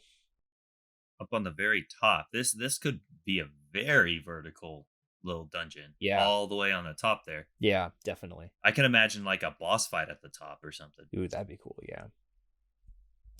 So he's going up. We see him climbing. We see Link climbing some kind of structure, Root. It's a root. a root on some looks pretty man-made, but then there's like a waterfall coming, and we see him wearing an outfit. I don't think we really talked about the equipment yet, but No, I didn't talk about the outfit so far and how much it, like the first Breath of the Wild departed pretty heavily from Link's traditional like mhm. get up, but I think this one, I don't know, Link feels very Greek. Yeah, or He's like feeling very Greek. Polynesian or something like that. Like he's wearing a lot of like Mayan Yeah. looking armor and stuff. But then we see a weapon that wasn't in Breath of the Wild. We see some kind of axe on his back. So Oh yeah. it's not going to I be the think same. Probably a lot of the same weapons. Probably maybe all of them. But there's going to be at least be some new weapons in Breath of the Wild, in Tears of the Kingdom. and as we see, we can't use our master sword, so gotta need something else. Yeah, he's climbing. He's falling, and he switched to. But The then he switches to a more like he's ready to normal land fall. type stance, probably because he doesn't want to like splat onto this thing, which by the way looks super freaking cool. Like the next trailer we can get a lot more into like man-made or player-made structures and stuff like that, like machines. Yeah. But this looks super interesting. This doesn't look like Link made this, but No. he landed on it. Maybe these are just platforms that are all around the sky or something. Maybe. I don't know if he's really controlling it. It doesn't look like it anyway. Here, there's no rotation. It just kind of looks like he steps, like just sits on it. But also, that's what's the word I'm looking for? That's a big coincidence that he happened to like land on it in the way that he did. It seems like it was almost summoned. Maybe it was summoned, or maybe he was aiming for it or something, or maybe this is just trailer magic that the developers put that there. Yep, maybe. It's Yeah. it's definitely trailer magic. No matter which way we put Yeah, it, it was because no we're still coincidence that he questioning it. landed on this. But by the way, we can tell a lot about the overworld now. So we have these swirly things happening, and there's a lot more of these in future trailers, Ooh. and the YouTube bar is blocking the way. But there's some kind of rock and a bunch of swirls coming out of it, and Mhm. we see this shape. Characters' hands also are like, I don't know. It looks more corpse-y for some reason. I don't know.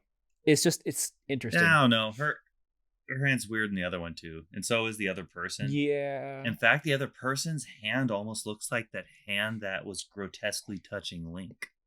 Yeah, I'm gonna get back It to even this has the hand. nail on the thumb. Yeah, there's another shot later in the trailer that shows this portrait in better detail. It shows the Mhm. full portrait. But anyways, Yeah, let's get back to that. let's get back to the Big old scene side tangent. we were just on. By the way, we can totally see the windmills and stuff like that were all there in Breath of the Wild. Yeah, I remember that valley. As well as this bridge that looks super sketchy to walk across. And some kind of structure right next to this mushroom. It looks pretty man-made, like a stable or something like that. In a It future almost looks like one trailer, of those stable masters. yeah, in a future trailer, we see other similar camp-looking structures, And and then this is then where we get, the logo. and we also get this weird Ouroboros Yeah, it's like looking a thing. double or Ouroboros kind of looking thing. The title screen. It can kind of give you a clue as to what's happening to the Master Sword. It seems like it's being digitized into another dimension, essentially, is what's happening. Because that's Yeah, kind of it how almost the that's bottom part of it looks like this art style. yeah. Maybe it gets rebuilt or something into more Zonai kind of. Or maybe it's all becoming like painting like in Link's Awakening, the new one, like the painting one. Because they do look a little similar. I'm not gonna lie. Like the one on Hmm. the 3DS, where you get Yeah, thrown in as like painting art. They not do Link's look similar. Awakening. You're talking about a Yeah, Link it's Between Worlds. yeah, it's the sequel to Yeah. Link's Awakening, or like the spiritual Yes. Or successor. no, not Link's Awakening. It's a sequel. It's a sequel slash spiritual successor to a Link Yeah, Between Link to the past, Link to the past. Link to the Past. That was it. Yeah. Yeah. So the arts, the cave wall, or like not necessarily cave. I don't want to call them cave painting, but the art style like looks like the art style in that game.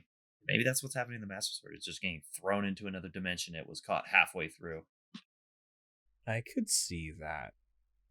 Or maybe it's being rebuilt, like it's being recrafted or something like that with more Zonai type stuff. Oh, I kind of see it. The bunny thing does kind of look like it's on the left, just because you can see the helmet. Oh, wait, I see it now. Duh. Okay. So we can see kind of the logo is covering up, but we see a better picture. We see get a better image of that like Zelda, what I'm assuming to be Zelda, like cupping hands with some figure. Yeah. We see a better picture of that right here. There's two of these tier looking shapes right above them. Hmm. And that character with the long ears with the feathers or something coming down off of them Bunny face. is cupping hands with her right here. These are the same pictures. Yeah. That and I see it, especially on the left. You can definitely see those ears. Yeah, that's definitely this character Yeah. with these little things coming off of them. And that's basically all we have for that trailer. Yeah, so that brings us to the latest trailer that we have. The official trailer number I 2. wonder if they're gonna have another one leading up, because there's still a couple months, and they can really rev it up towards the end. I also noticed right here we can actually see that little Which one? structure you were talking about. Oh, I think that these are The all over green, the the map. swirlies. I think this is a different one. You can even no, I know, but you can see another one. Yeah. Yeah. No, like right at the base of the mountain. Oh, I think I can see one. where? Bottom left of the mountain. You can Bottom kind of see left. it through the little Oh, clouds. this? Yeah. Oh, I yeah. feel like, yeah, you can definitely see another one. Yeah, you're right. And actually, I might even see a third if you go to the right.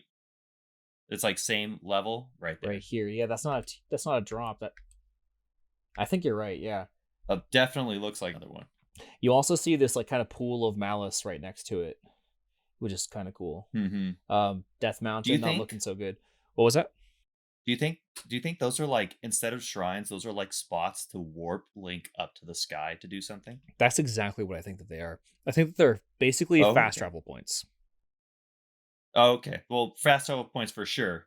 But is that their only significance? Because the shrines were also fast travel points, but they also functioned as a shrine.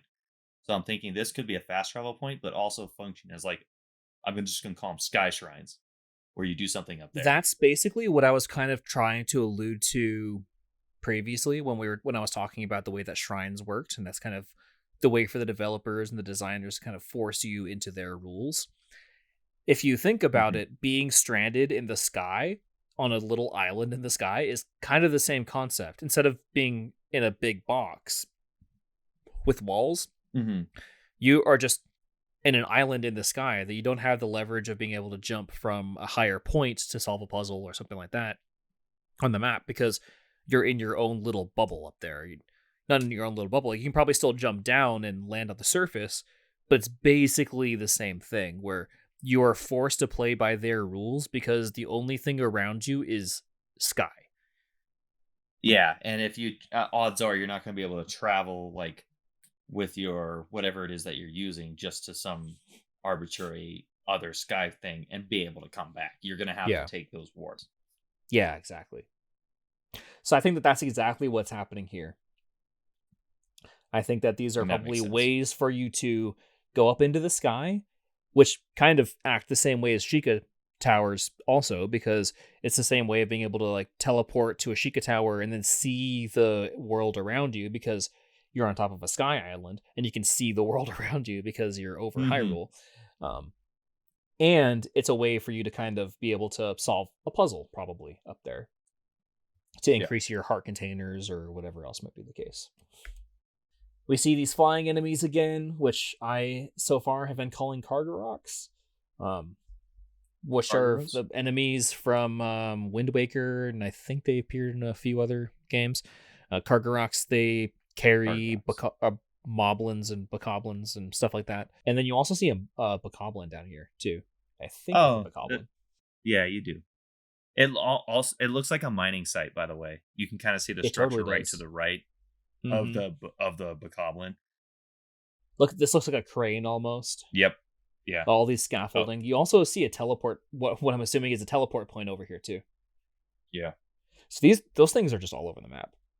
No, they are. But shrines were also all over the map. There was like what, 120 of them? Yeah, They exactly. were everywhere. The DLC also added more. Oh, they did. But then That's right. we also have this bokoblin up here, kind of looking down, probably an archer or something. Or is that a Lizalfos? I don't know. It's hard to tell because of the horns.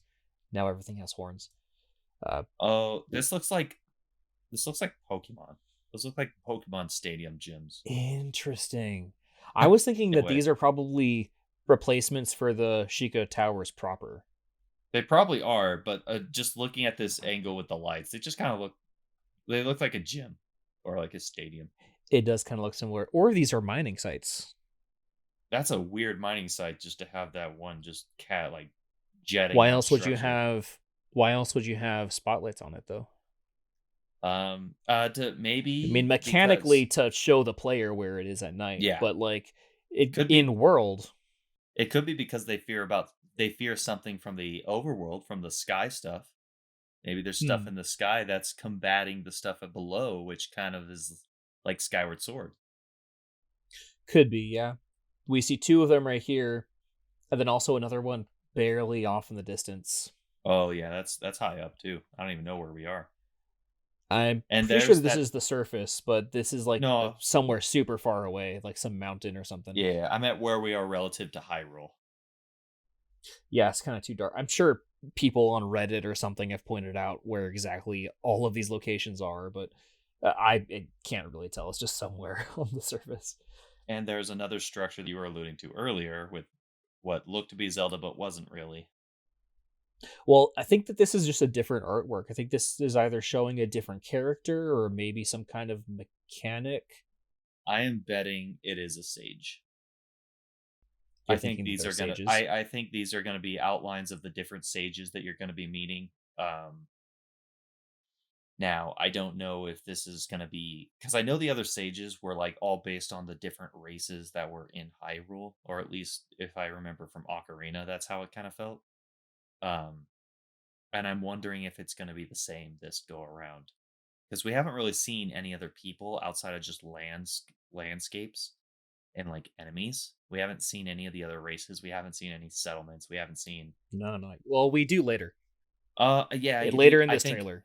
I think you do see some of the Hylian settlements, yeah. But Yeah. I don't think you see any of the other races or their settlements. No, with how messed up Death Mountain looks, I'm sure that the Gorons aren't doing super well. They just did. But What then this watch is kind of a. Sorry, go ahead. I was gonna say, if Death Mountain blows up, I think the only place that they're gonna go is I think they're gonna go settle with the Gerudos. Because that's like the only other place that I think they would feel sort of at home with the heat. That's true, yeah, because they weren't doing super well in the Zora area. There was that one Goron that decided to go out there because of the rain, Yeah.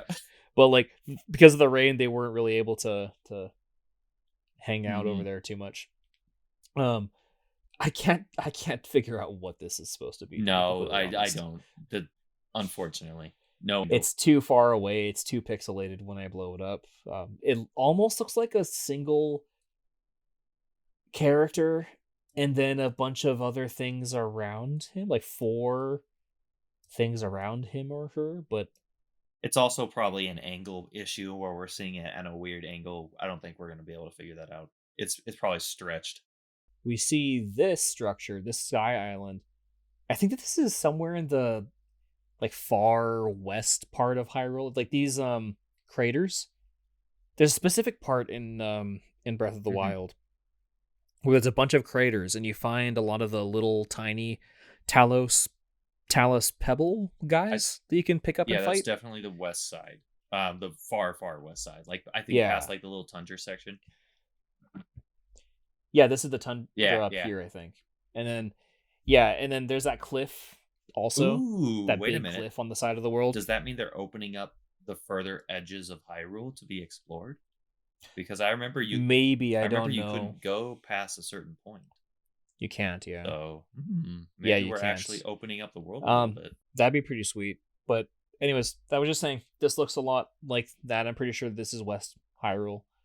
And then I'm sure maybe people on Reddit could prove me wrong because everyone's, I'm sure, knows all the different locations by this point. But also, look at the Sky Island here, and look at this little structure right under Like beneath a it. treasure chest sits on it.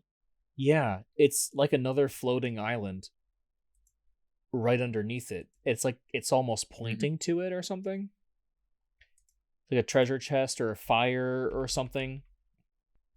Then we have this section that looks, I'm pretty sure this is underground. It looks like This a cave. looks like Black Reach from Black Skyrim. Reach. Yeah, kind of. But there's these like dead trees here. Hmm. And then there's this central looking tree. There's a bunch of mushrooms too. Whatever This is going on could inside this, could this be underground? that's what I was saying.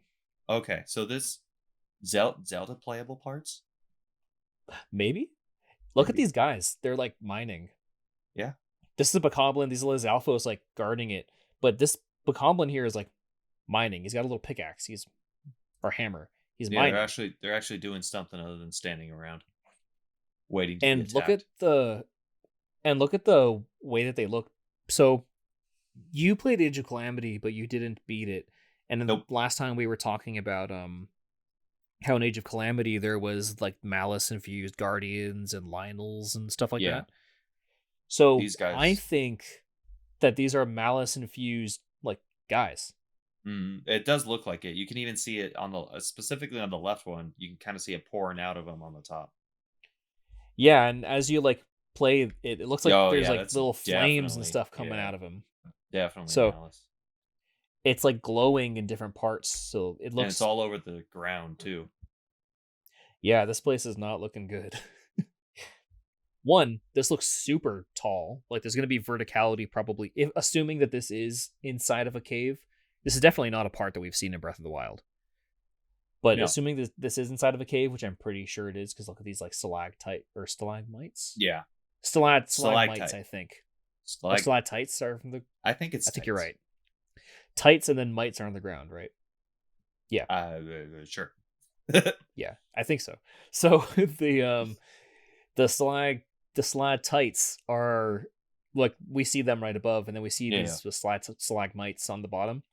It looks like a cave, but then there's like trees and stuff. So photosynthesis, how? But then they're Well, they dead. kind of look like And then mushrooms. these look like mushrooms, but these are trees with But they branches. also look dead. Yes. They do look very dead. So I don't know how photosynthesis used to work to be able to grow these trees, but now that's not. Um, but yeah, and then whatever's going on with this tree, this is super cool to me. It almost looks like something's glowing inside of it. Something's glowing or growing. Yeah, and Is I that that can't. maybe it's like a root of the Great Deku Tree? Ooh, that'd be cool. I didn't point it out, but in the first trailer, the Deku tree is missing. Missing. Yeah, Missed let like me. like from the area that he was in? Yeah, Which that's the people have teaser. pointed You want the out. teaser or the trailer? I don't know. But yeah, the Deku tree totally is missing. So maybe this could be some kind of root or something like that. Of like the Deku Tree regrowing, because there is this theme throughout Zelda of the Deku Tree dying and regrowing, right? Yeah, Like in Ocarina of Time, the Deku Tree died, and then in the credits, you see a little Deku Tree shrub growing, yeah, and that one and then becomes also in Wind Waker Deku Tree. yeah, and then he goes on to appear in the Wind Waker. Um, so yeah, I just think that maybe that could be something. There's something similar going on where the Deku Tree died because of maybe some kind of story reason, and then is no longer there. Hmm. Um, but then there's still roots that have some kind of growing energy. Maybe that's, I don't know. That's an interesting theory that got me going when you said that.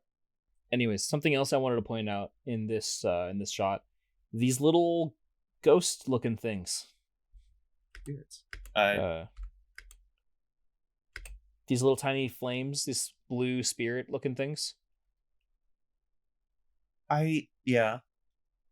I'm not sure what I These can. little lights. Maybe they can. Maybe they're the sort of thing where it kind of guides your way, like through the Lost Woods. Could be. What I was thinking two things. One, that could be the what you're collecting in that those vials that are on your waist. Uh, yeah, That could be I could like see that. magic or It's something. it's almost that sort of green.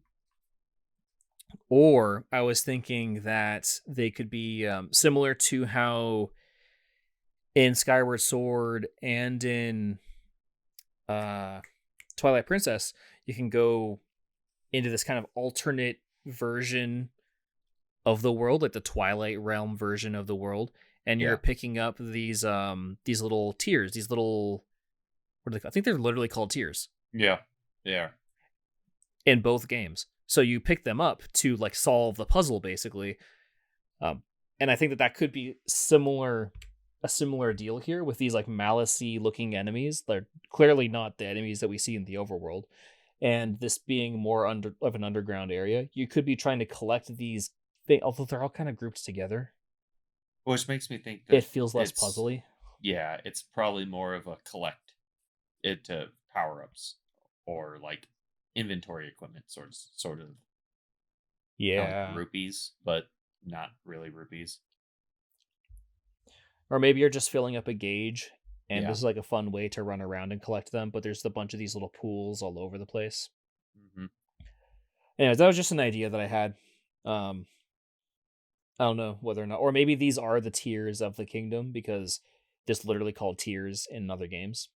I don't Well, I hope they don't throw out 999 of them like they did in the last game. know. No, I don't. What did you think about the Koroks? um, I thought they were fine up until I realized just how much there were. And then I realized, like, wow, I don't like this very much. They're Okay, I everywhere. have I'm gonna have some stuff to show you later in this trailer. Then Oh I don't no. know if it'll excite you or not. Oh Um, no. just a little something I noticed. But anyways, we have Hyrule Bridge here. We talked about this last time too. Death Mountain and the Hyrule Castle looking kind of corrupted, and we see this three-headed dragon looking thing.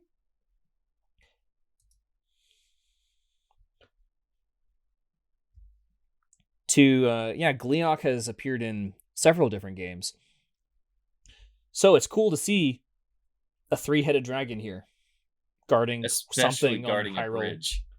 Yeah. It's just something very like not necessarily medieval, but very fairy tale just looking at that. Hmm. Yeah, just thought that's cool. Probably Gleeok. Is that so this is the what was it? Hateno Village This is is what this Hateno was? Village, and this is the Hateno Tech Lab. Yeah, that's what was her name? It Pura. wasn't Impa. It was Pura. Pura. Yeah. Yeah, this is Pura's lab, and it's missing the ancient furnace. Interesting. The ancient You can't furnace is just supposed to be either right here or something like that. I think it's probably where that square is cuz there's Yeah, yeah. but the ancient furnace is supposed to be here, and it's not there. Also just that fast travel thing just kind of springed up. That That's was people have there pointed was out that's a shrine. There Oh, was a shrine here. so are shrines being activated to do perform a separate uh function? I don't know. It's not all of the same places, I think, but at a lot of the points where shrines were in Breath of the Wild, there are these swirly things, which could just Mm. be because those were really good fast travel locations. So Yeah. naturally, they're going to put these probably fast travel things all over the map. Yeah. And like, and if they're going to go for like, probably some of them are in better places or in places that the designers felt was better for this game. But then some of them are just really good areas, like Hmm. sh- this shrine specifically being inside the village that you probably want easy access to throughout the game. So yeah, that makes a lot of sense. I think There's Blood that Moon. Blood Moon we're all familiar with. This is, I guess, Once the again, Blood Moon Castlevania. animation. Castlevania. Very Castlevania. And then look at these things. They're not coming from the moon. No, The they're coming arcs from the make it castle for sure. something's happening, and they're shooting out, and then we don't see what happens to them. But then Are you on the something. Great Plateau or are you on the castle like grounds? This I think is. It looks like the Great Plateau. This is very nebulous, but they felt the No, need to show us this. that no, hold on. That is definitely Ganon. I Look was thinking it's closely. either Look at Ganon, how like this look at hand. his positioning. Like he's bent over backwards like where the hand was holding Hmm. onto him. Like just the At way that he's first, standing. at That's first, I just was thinking that this was a Lionel, mhm. but the more I look at it, I don't think that either of us are right. There's a bunch of these look arms Yeah. with these creepy hands. There's another one right here as you like kind of frame through this. There's another one. There's like two right here. There's one kind of snaking through right here. There's another one right here. There's another one right here. There's these like guardian looking arms going around it. They do remind me of Guardians. Yeah. But it could be a person. It does look like a silhouette of a person. But I think that it's probably some kind of Sheikah contraption blowing up or something. And then we have presumably I- Death Mountain not doing Yeah, super well. I assume you're on uh, Death Mountain, that last one. It just looks mhm. like molten rock. Yeah. Maybe some kind of creature like a talus or something falling. I don't know. Giving way to a dungeon, maybe? Maybe some kind of landslide happening. We saw this shot in the first trailer actually of Hyrule Castle Rising, Yeah. of the like this structure, this tower falling off. I'm pretty sure that this is Zelda's study. I was actually gonna say I believe that's Zelda's, was it room or study? Or both. Something like that. And Yeah. we even had a cutscene in Breath of the Wild. One of the memories was on this bridge. Yep. There's that little icon against the mountain, and you can see it in the background. Yeah, another one of those icons. I don't know if it's the same ones as before, but it's at least a new No, it one or looks something like that. hmm Some other structures that we saw in Breath of the Wild. Some like human-made like posts or something like that. And then we see red bokoblins with a different horn type than we saw in the first trailer. And the first we teaser. also see them like rising, almost like they're coming back from the dead already. Because Yeah, there's some that haven't been imbued yet, but they're being like picked up like puppets. there's quite a lot in this trailer. We see Okay, this so guy. we see that's yeah, that is more like a bokoblin. It's not a Hinox. It's a bokoblin, and we'll get into some of the stuff that the Japanese Zelda Twitter tweeted recently. But that's like a bokoblin boss or something. He's also got a little thing on his head, which is different from one that we saw in the tweet. It looks like Um, a sword. Yeah, it's like a sword or something. This almost looks like a Lizal spear on top of this blue bokoblin. You know what I'm talking Weird. about? It's The weird. Yeah, Lizalfos have yeah, the those spearhead. twin spears. Yeah. Mhm. And then we have this enemy. What the? You blink and you miss it. Yeah. That Look at it. does it like sort? It does kind of remind me of a Redead, just because you can see the skeletal structure as like its spine and whatnot. But it also looks very, very different. Look at its mouth. It It's looks. creepy It looks like vertical mouth. it's like a beak almost. It's like a weird ant looking thing. Yeah. I've never seen I'm that. pretty sure it's a redead. I I don't know if that's a redead. That's a big departure from what I think a redead is, though. If it is, I I just mean, think because it's like a skeleton with a mask is the thing. That's what it makes me it think redead. But then the fact that it has a weird mouth makes me think that it's not humanoid because the redeads are humans or something yeah, that were mummified and stuff. they're like turned human, like turned dead. Human turned dead things that the Sheikah experimented on or something. But in any event, there's I it looks maybe like a redead or maybe something completely different because this doesn't look human. This doesn't look No, like a human body reanimated. So some kind of villain. People have been calling it a redead, but the more I see the way its mouth opens and closes, gosh, that's not yeah, no, human. yeah, that's it's something else. I don't even It know looks what more other creature it ant-like. is. It could be something completely original in this game. Not everything It needs could to be a be. callback from a previous game. No, some of these creatures are definitely just new stuff. There's Epona. I wonder if they're actually gonna, because Epona was more of like a sort of DLC sort of thing. You can only get it through amiibos in Breath of the Wild. So I wonder if they're actually gonna Yeah, make Epona, give her like some story involved in this game. it could be. Or maybe it's just another horse that looks like Epona or like a descendant of Epona or something like that. Kind of like the way that Zelda's horse had a descendant that you can Like capture and then I have a stable strong and everything. feeling like you might be able to jump on horses again in this game, but I have a strong feeling that Yes. they're not gonna like lean in toward the horses as much as they did. Like it could just be that you have Epona. You can ride the other horses and even have them if you want, but Epona's your main horse. Because as we see later, there are other ways of traveling that seem to be much better than the horse. And then we see a clip of this going on. I'm pretty sure this is also in the southwest of Hyrule, where where Yeah, you find that it's giant in the horse.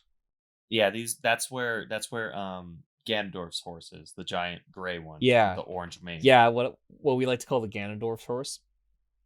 And so you see these like something. Oh, not that yet. Um, some kind of things moving. Maybe Molduga or those are the something. elephants. Oh yeah, a bunch of Oh, Moldugas. it could be elephants or Moldugas. But then at first I Those thought seem maybe kind they're of like big. vehicles or something, but then this one is totally going off in a completely different direction. If you flame through it, it's not following the rest of them. It's going up that cliff kind of slightly. Yeah, I think they're more Molduga looking ones. That elephant at the Zelda's elephant was certainly not as big as them. No, not nearly. Or it's a new thing entirely. Who knows?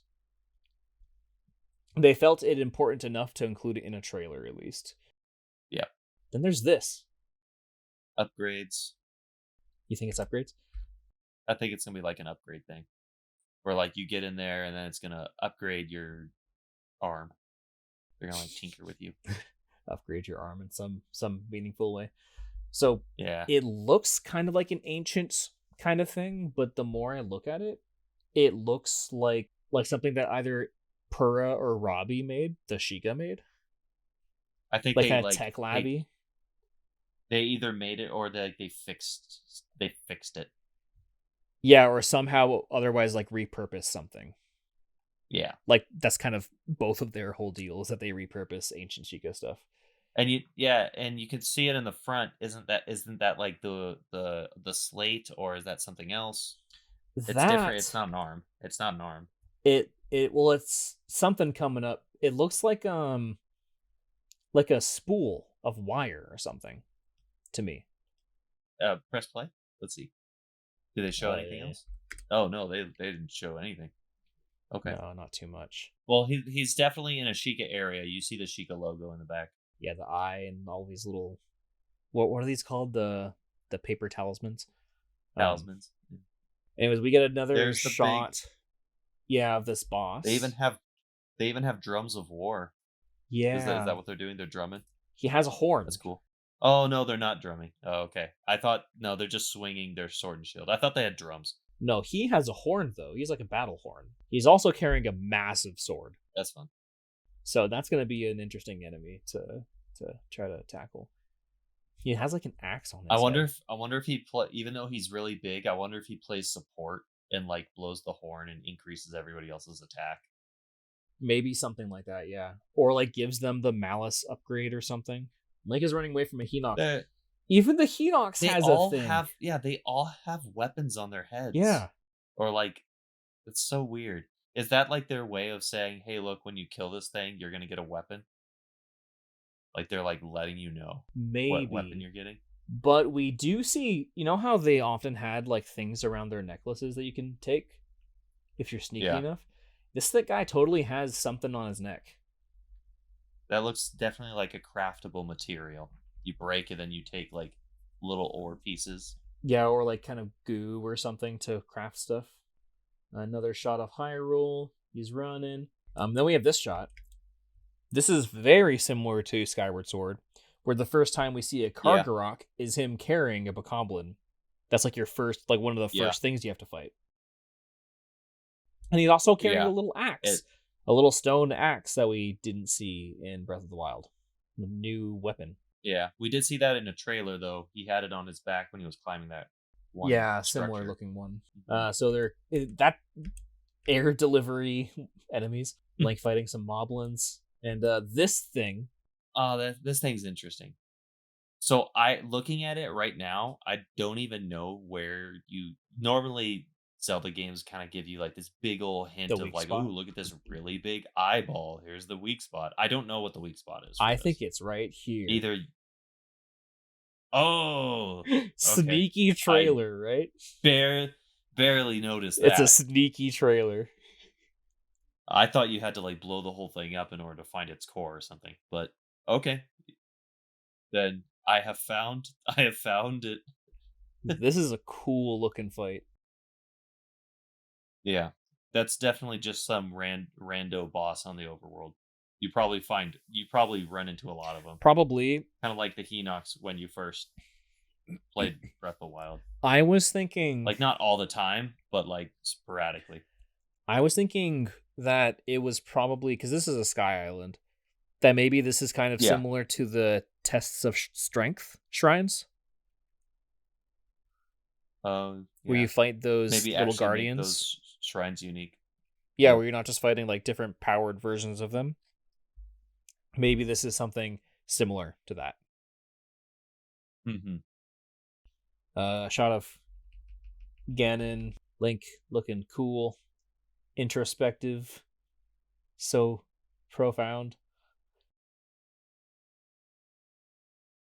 Another one of these So, shapes carved into the but ground, or it's not glowing anymore. probably because either he did the puzzle, or maybe it's because it's just daytime. Yeah. Well, I'm thinking it's probably because you did a dungeon or something associated with that stage. Probably. There's also And a straight up box in the sky. yes, It doesn't even look like a normal island. It's a straight up there are a box. few of these boxes, and they seem to correlate to where the labyrinths are in Breath of the Wild.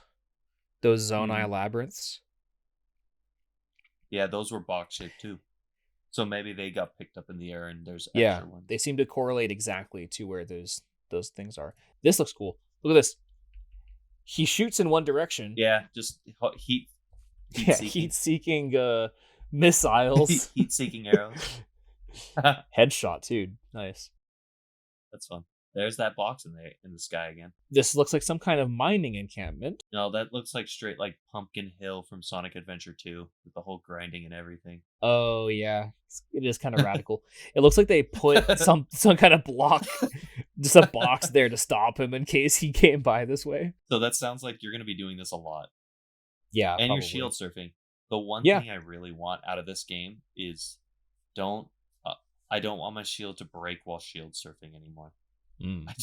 I loved shield surfing in the last game. It was such a fun mechanic. I just hated that the shields got hurt so badly from doing it, so it made it almost never a good option if you wanted to keep your shield. Also, we totally see something that I think will come up later. This right here in this little mining part. And another one right here, actually. That looks like it blows up. I'm pretty sure this is either a balloon or a propeller that we see later. in the trailer. Okay. Oh, it's a fan. Yeah. And we have Well, everyone's favorite type of shrine. I didn't hate the gyro puzzles as much. I thought they were fun because there were some really weird ways that you can complete a puzzle, like, by accident. Like, Yeah. sometimes not even you didn't even the developers obviously didn't mean for you to do it this way, but Hmm. here we are. Yeah. A lot of So, people hate on the gyro puzzles. I thought that they were fine. I think they were fine. I would have had a bigger problem if it was, like, during the Wii time where the gyroscope would just, Yeah. like, whack out on you, True. but it's much better this time around. So whether people like it or not, gyro puzzles are totally coming back. And he's Yep. controlling it with his hand instead of the Sheikah slate, which makes sense. And then we also It's see no like lo a chest or something dangling from it. Yep. So that's cool. There's They'll shoot that with an arrow or something. or it's gonna be one of those puzzles where you gotta drop it into someplace.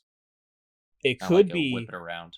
that you do the time travel rune where like you freeze it and then cut the cable and then move the thing to where it'll catch it and then Ah. let it like fall naturally again when you like re-enable time. Mhm. I don't know, something like that. We see a few things. One, remember how I talked about how in the previous trailer you could they looks like Link crafted a flamethrower onto his shield. Yeah. This looks like I'm some kind of contraption was crafted onto this thing, this two-handed weapon, and also with a little yeah, dragon head. just like the same one that we saw earlier in the Exactly. with the shield. And another thing that we saw And earlier is this broomstick is that symbol. little yeah. I saw the icon as you paused it. I was like, "Oh, we've seen that before." Yes. So I think that that ancient ruin looking dragon thing that we saw in the previous trailer Mhm. probably has something to do with the crafting mechanics of this game Mhm. because this looks Link made for the most part. Is he's fighting a luminous stone talus, a With creature, great ease. some kind of character here, probably Zelda. Probably, probably, but she's in a very different circumstance than she was before. And also in a very different getup too. Yeah, like a very ancient Zonai looking getup. But anyways, whether or not this is Zelda, maybe this is Hylia, goddess Hylia, or something along those lines, Or someone completely different. or someone completely different, reaching out to what is probably Link's hand. Or whatever creature was before its hand. That's also true. This could be in the past at some point, Yeah. and also with an ancient Brock looking bracelet, which kind of supports your theory that this could be in the past. And then Link looking at his transform hand introspectively.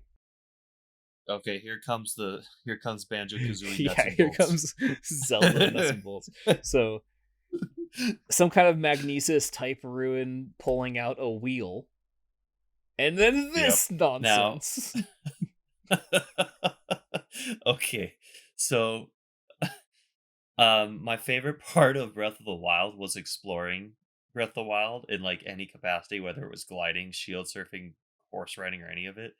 But they really, really leaned on It that really is like nuts and because bolts. they have like headlights and everything. Yeah, he's Um, got a little steering wheel. yeah, I thought it was already out there that Link was riding a motorcycle, Yeah. let alone like a boxcar. Mm-hmm. And it's a welcome addition. I think it adds to the silliness, but like I'll have to see what it's like when I actually play it though. I think my one thing is I really hope if this is going to be a mechanic in the game, I really hope this is just something you go to Pura for Mm-hmm. and like just construct in a more simple fashion than like just having Link run around and like construct it manually.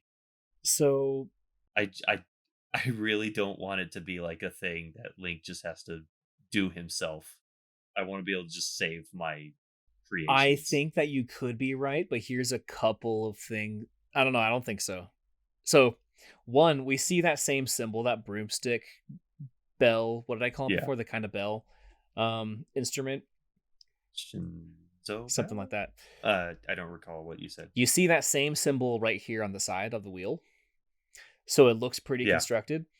We also see those lotus flower shapes that I pointed out earlier, as the Hmm. headlights. But look at this goo. Oh.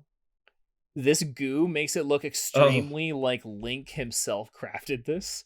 This is probably some kind of No. thing that you get throughout the game, some kind of resource that you mine or obtain through some other method. No, it's the jelly things. It's not.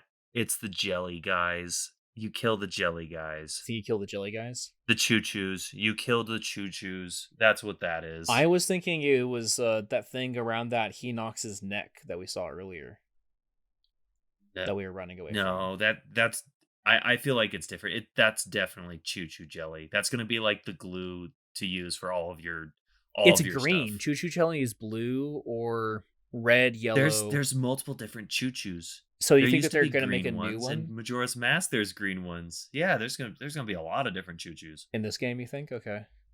Okay. So Yeah. maybe I think them adding a green one to make for like and maybe even the other choo-choos, like in order to like combine a metal on wood, you need like a red one or something because that's the only thing that sticks with the metal or some shit. but this is all just green though. This is Like metal on I wood and this is just green. well or other things. Either way, I can figure out ways of using the choo-choos to stick Okay. things So you together. think it's coming from Choo And it Choo looks like stuff. it's literally all over. Look at Yeah. that. It's like the whole car is I covered with think it. I highly doubt I think that you it's gonna decide. be a Yeah, precious I think thing. that you decide where you put the wheels. Because look, even these big wheels in the back have the jelly stuff. I think that you decide where to put Yeah. things. You put the little headlights on. You put the steering wheel. There's like a power source looking battery thing back here. I think that Link makes that. I think that you make that No, no, thing no. yourself. I don't think it's What I Roomba mean is or Robbie. what I mean when I say Link makes it what I mean when I say that is you get to craft the stuff, whether with the help of Pura or Link. But what I'm saying is I I don't want to like have Link pick up the items and place it to where he needs I it to think you be. do. Like I want a workstation so that I could like compartmentalize everything the way that it needs to be so that it doesn't feel so I think it's tedious. more like the like you're building your gummy ship in Kingdom Hearts. I think that there's going to be a mode where you construct these things. Yeah, that's what I want. But I also know that, sometimes they get a little Nintendo gets a little interesting with the way they implement They do things. get a little funny sometimes, yeah. Yeah, I think that your worries are valid, but I think that there's some kind of I think that Link built that himself. We have a few things.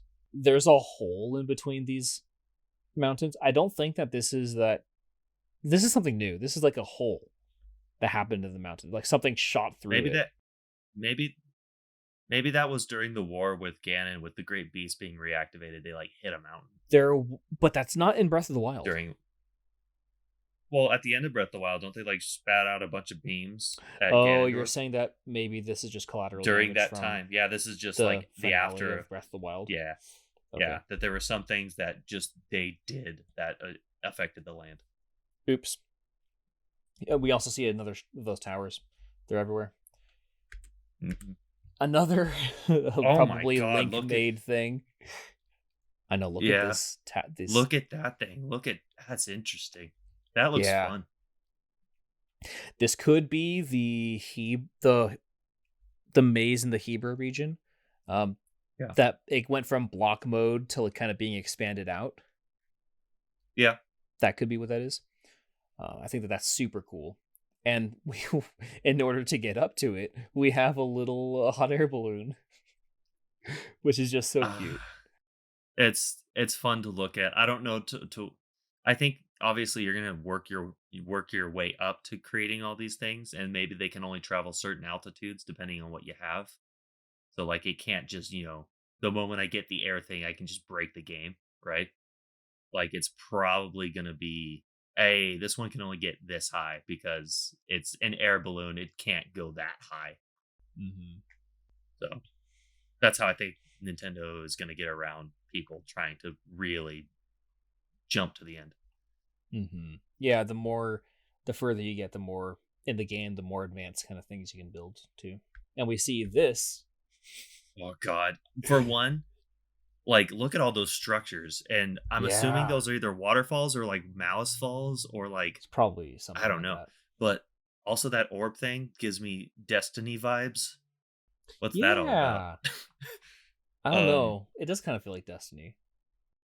but yeah, I like, it's silly, it's weird, but I also just love it. I actually really like Banjo-Kazooie Nuts and Bolts, so I think I'm okay with what they're doing here. It looks fun. Yeah, you can totally see that goop, that slime that he Yeah. has here, the Nickelodeon style slime, and these propellers that I was pointing out earlier in that mining scene. Oh, yeah. Oh, yeah. Yeah. Yeah. You're right. Mhm. I would have completely missed that otherwise. You could probably also put that on the ground just to get to certain places higher, Yeah, you can like probably do some interesting stuff with it. like with your glider. Also, he has a shield on his Different back horse. that we didn't see in Breath of the Wild. I think yeah, that's been a consistent shield that he's had throughout These trailers, yeah, these trailers. and I think that's Epona. That's oh no, that's Epona. I take that back. Yeah, that's Epona. You got a better look at that eye that's on that shield, Mhm. and you see some kind of human-looking settlement with what looks like the outline of a dude. Also something's falling. Yeah, something's falling That right those there. are probably going to be like random events that'll happen because there's just all this stuff in the sky. Yeah, there's probably a bunch of stuff happening like that. And so some kind of human settlement with a guy there and a spear in the General ground shop. and all that, and then logo shot. And then, are you ready for it? I'm gonna go back and show you the Korok flower totally Oh appearing right god. here and blooming. Oh god. No. I like Koroks as like an idea, but like I don't like having to search out that many. They got so tedious after a while. It's kind of like those weird mini games you play, not weird, but like those mini games you play in Genshin on the overworld where they're just kind of like Mm-hmm. phone it in puzzles. They don't really give you much. And there were so many of them. And that they're gonna be in the sky now. Well, this is on the surface. Oh. No, I know, but they're definitely gonna be in the Oh yeah, sky. The almost Koroks. definitely. They're definitely gonna be in the sky. They're gonna be everywhere. So funny. It's so funny actually. Gerardo just gifted me a plushy Korok. Hmm. So it's just funny. No, I like the Koroks. I think that they were super cool. Let's do it 9,000 this time. In Breath of No, the Wild, there no, was no, 900. Let's do even no. more. See, when Nintendo put 120 shrines in, it's kind of like a callback to Mario 64 with Yeah. their 120 stars, Hmm. and they tend to like that seems to be a number that they stick with.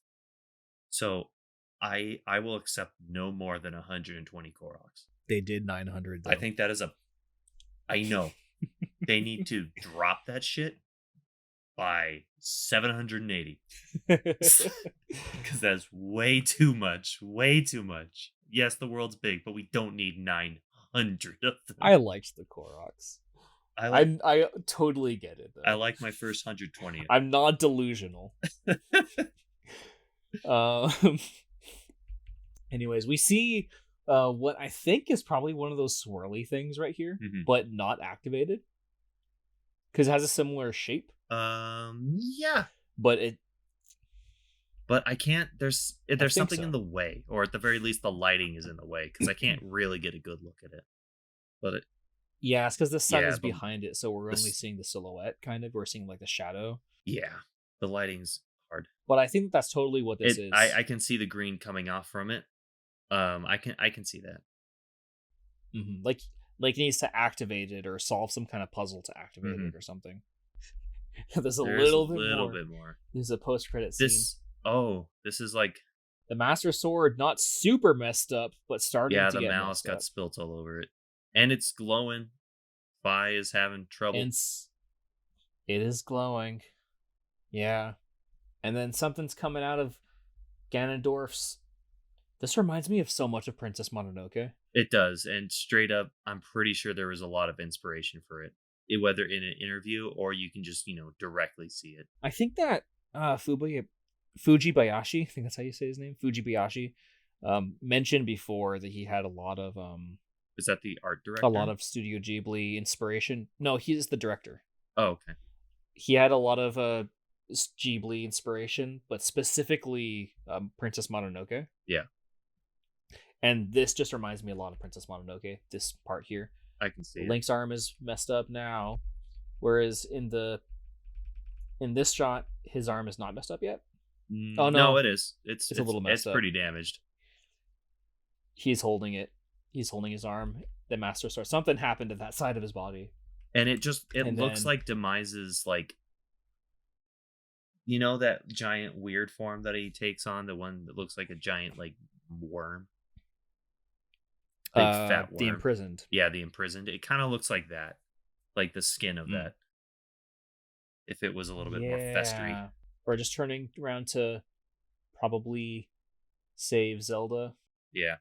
But at first, I think a lot of people were theorizing that this is how they get rid of Zelda. They make her fall in that one trailer. But Link is jumping down with her.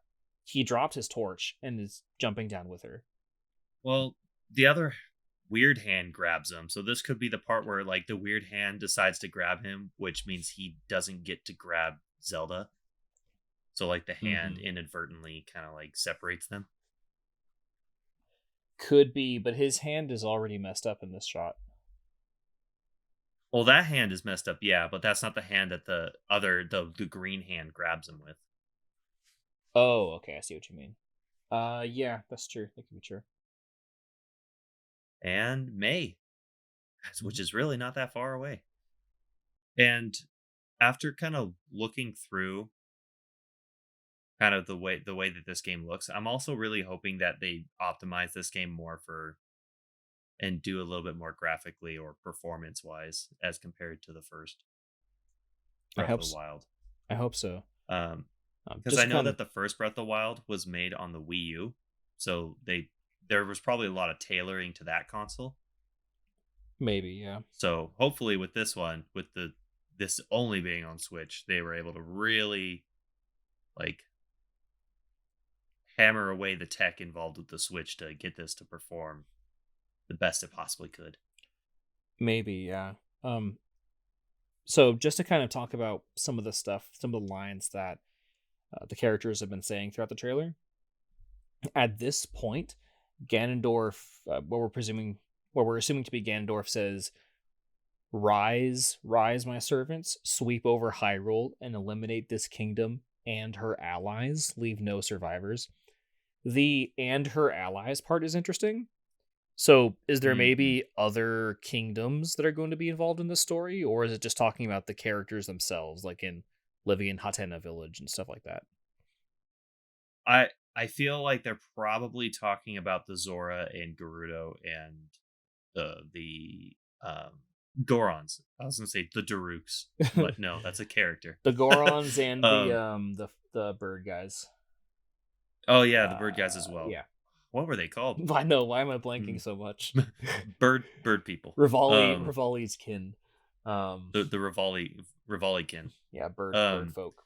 I think that's probably who they're referencing because I know Hyrule is considered all of the land, but I think like Hylians and like the goddess of Hylia is like specifically for like the Hylian people. Yeah, Hyrule Kingdom itself is Is different from the other races' like kingdoms. yeah. The world So is I think Hyrule, but yeah. that's probably what's being referenced. I could be wrong. Maybe I would like to see like beyond the borders of Hyrule, and if they do expand it Neighboring to like kingdoms. maybe see some neighboring kingdoms, that would actually be kind of cool. That'd be cool. If anything, just to have a bigger center of commercial hubs and that sort of thing, and Mm-hmm. actually see something that isn't like dead. Mm-hmm. In the original Breath of the Wild, there wasn't a lot of settlements, Yeah. and they weren't very populated, and that makes sense because this is like a post-apocalyptic world, and even in this game, it's still a post-apocalyptic world. I feel like the events after Breath of the Wild, this probably took place like 3 months later. Like it Yeah, wasn't probably not exactly that too far long. along after. Sorry, go ahead. Oh, I was gonna say I would have loved to have seen like a much older Link and a much older Zelda. At this point in the trailer, presumably Zelda says, "But Link, I'm not sure you'll be able to stop him," which sounds pretty That's ominous. it's ominous and also, I mean, have you seen this guy's track record? He's only failed once, and that was that one timeline. And obviously, that's not we're not talking about that one. True. I mean, he has like a 50-50. This version of Link has a 50-50 track record. He lost during the like Battle of the Calamity, like those that Age of Calamity timeline. Well, not that timeline, but Mm, that era 100 years before the events of Breath of the Wild. But then he succeeded later. So I think he has exactly 50-50 track yeah, record so far.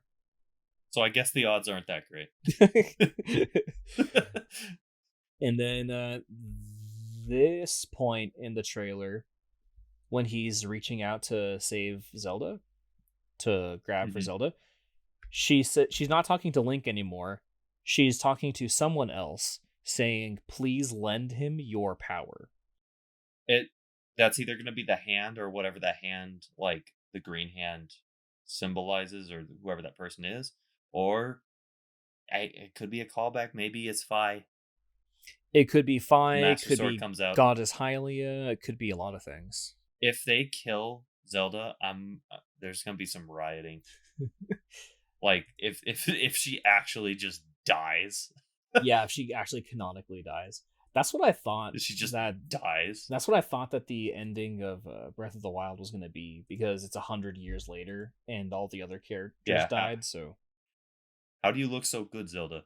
seriously, Or maybe they're gonna do some Gurren Lagann stuff where she's always been dead but couldn't exist, maybe, or only ceased to exist after Ganondorf dies, maybe. and then that'll really get me going. So this is the the Nintendo UK website, and there's some Hmm. interesting details here. His sword does not look great. Maybe this is the way No, it that looks like one of those rusted sword. it could be rusted sword, or it could be that this is the way that the game visibly displays the weapon degradation. Uh, oh, that would be nice to have a visual cue. Sticking with the theme of diegetic UI. This is This is the the Japanese one. this is the Japanese website. It's mostly the trailer, but we get some extended versions of some shots like this.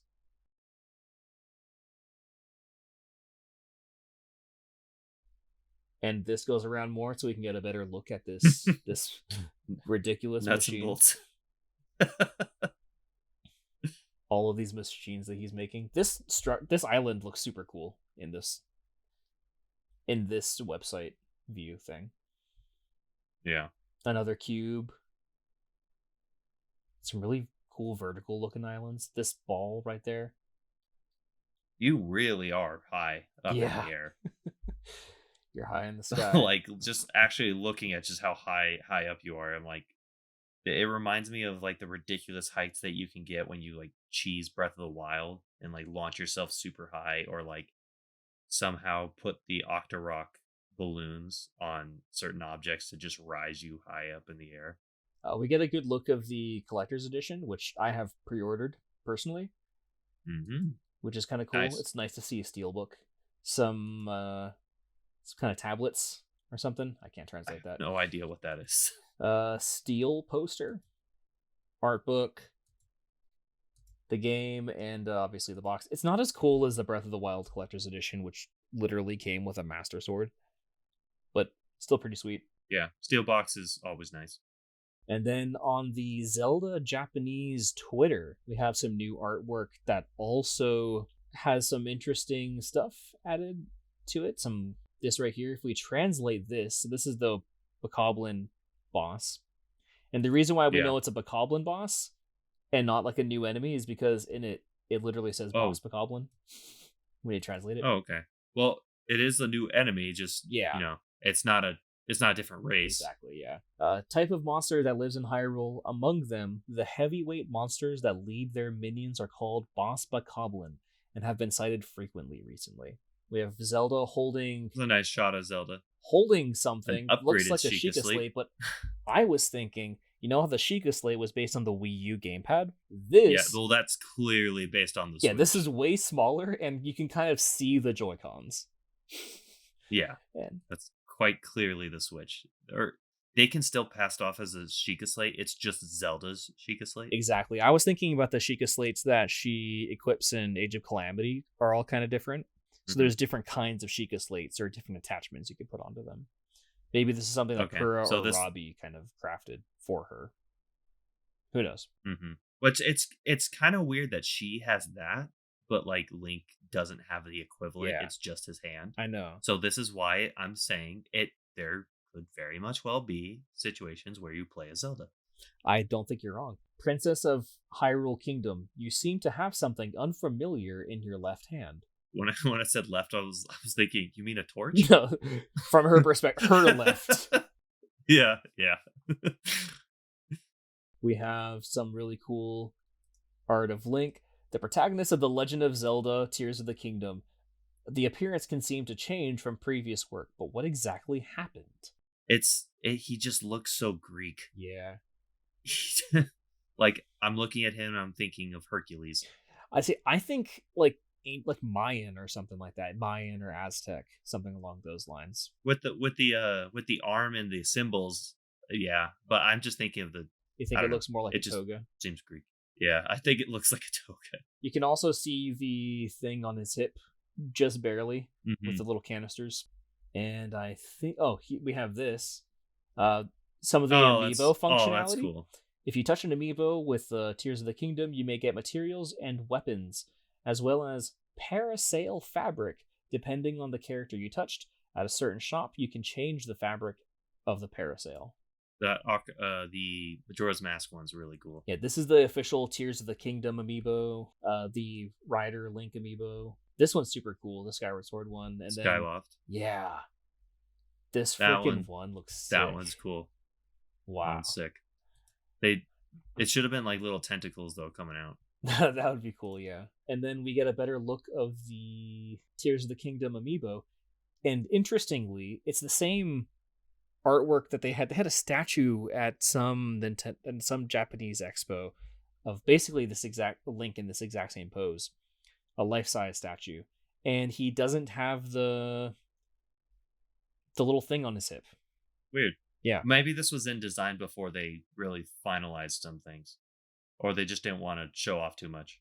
maybe, but this released alongside this is the same date as the trailer, as the Nintendo Direct. Yeah, but these things could be in production for like a while. I'm not sure what the behind the scenes might be for them. It could be, or it could be that this is just different points in the game, or maybe you need this, like you know how in Breath of the Wild, different outfits had different things going on with them.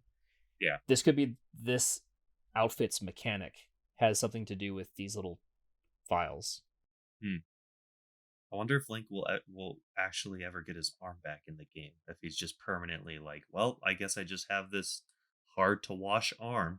I think that's just the case. I think that's just how he's gonna have to be now.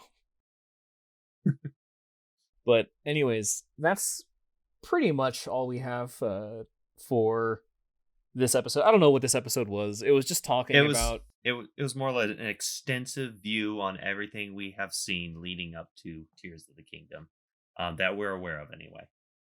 So And far, yeah. so far, it's looking good. We still have a few months away.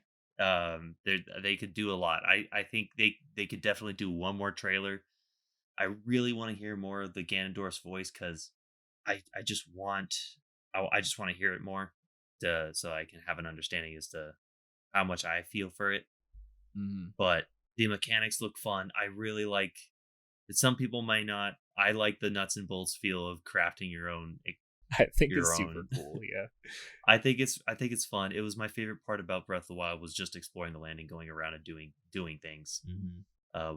Well, what about you? What are you most looking forward to? I'm most looking forward to what the story could offer. Mhm. I think I've seen a lot of theories going around that there could be some kind of time travel mechanic to this game. And basically every 3D Zelda, except for Breath of the Wild, has had some kind of time travel mechanic. Mhm. So it could be that there is some kind of time travel thing where you're at least seeing scenes or something from the past, memories of the past that happened, maybe even before Skyward Sword. So maybe Mhm. that figure that we saw in one of the last trailer is Hylia, and we're seeing Hylia talk to whatever owned that hand previously. So I think that could be super cool. I also think that the nuts and bolts crafting type mechanic is super cool. I'm excited to see what else crafting is going on with this game. Yeah, I think they're hiding a lot more behind the curtains.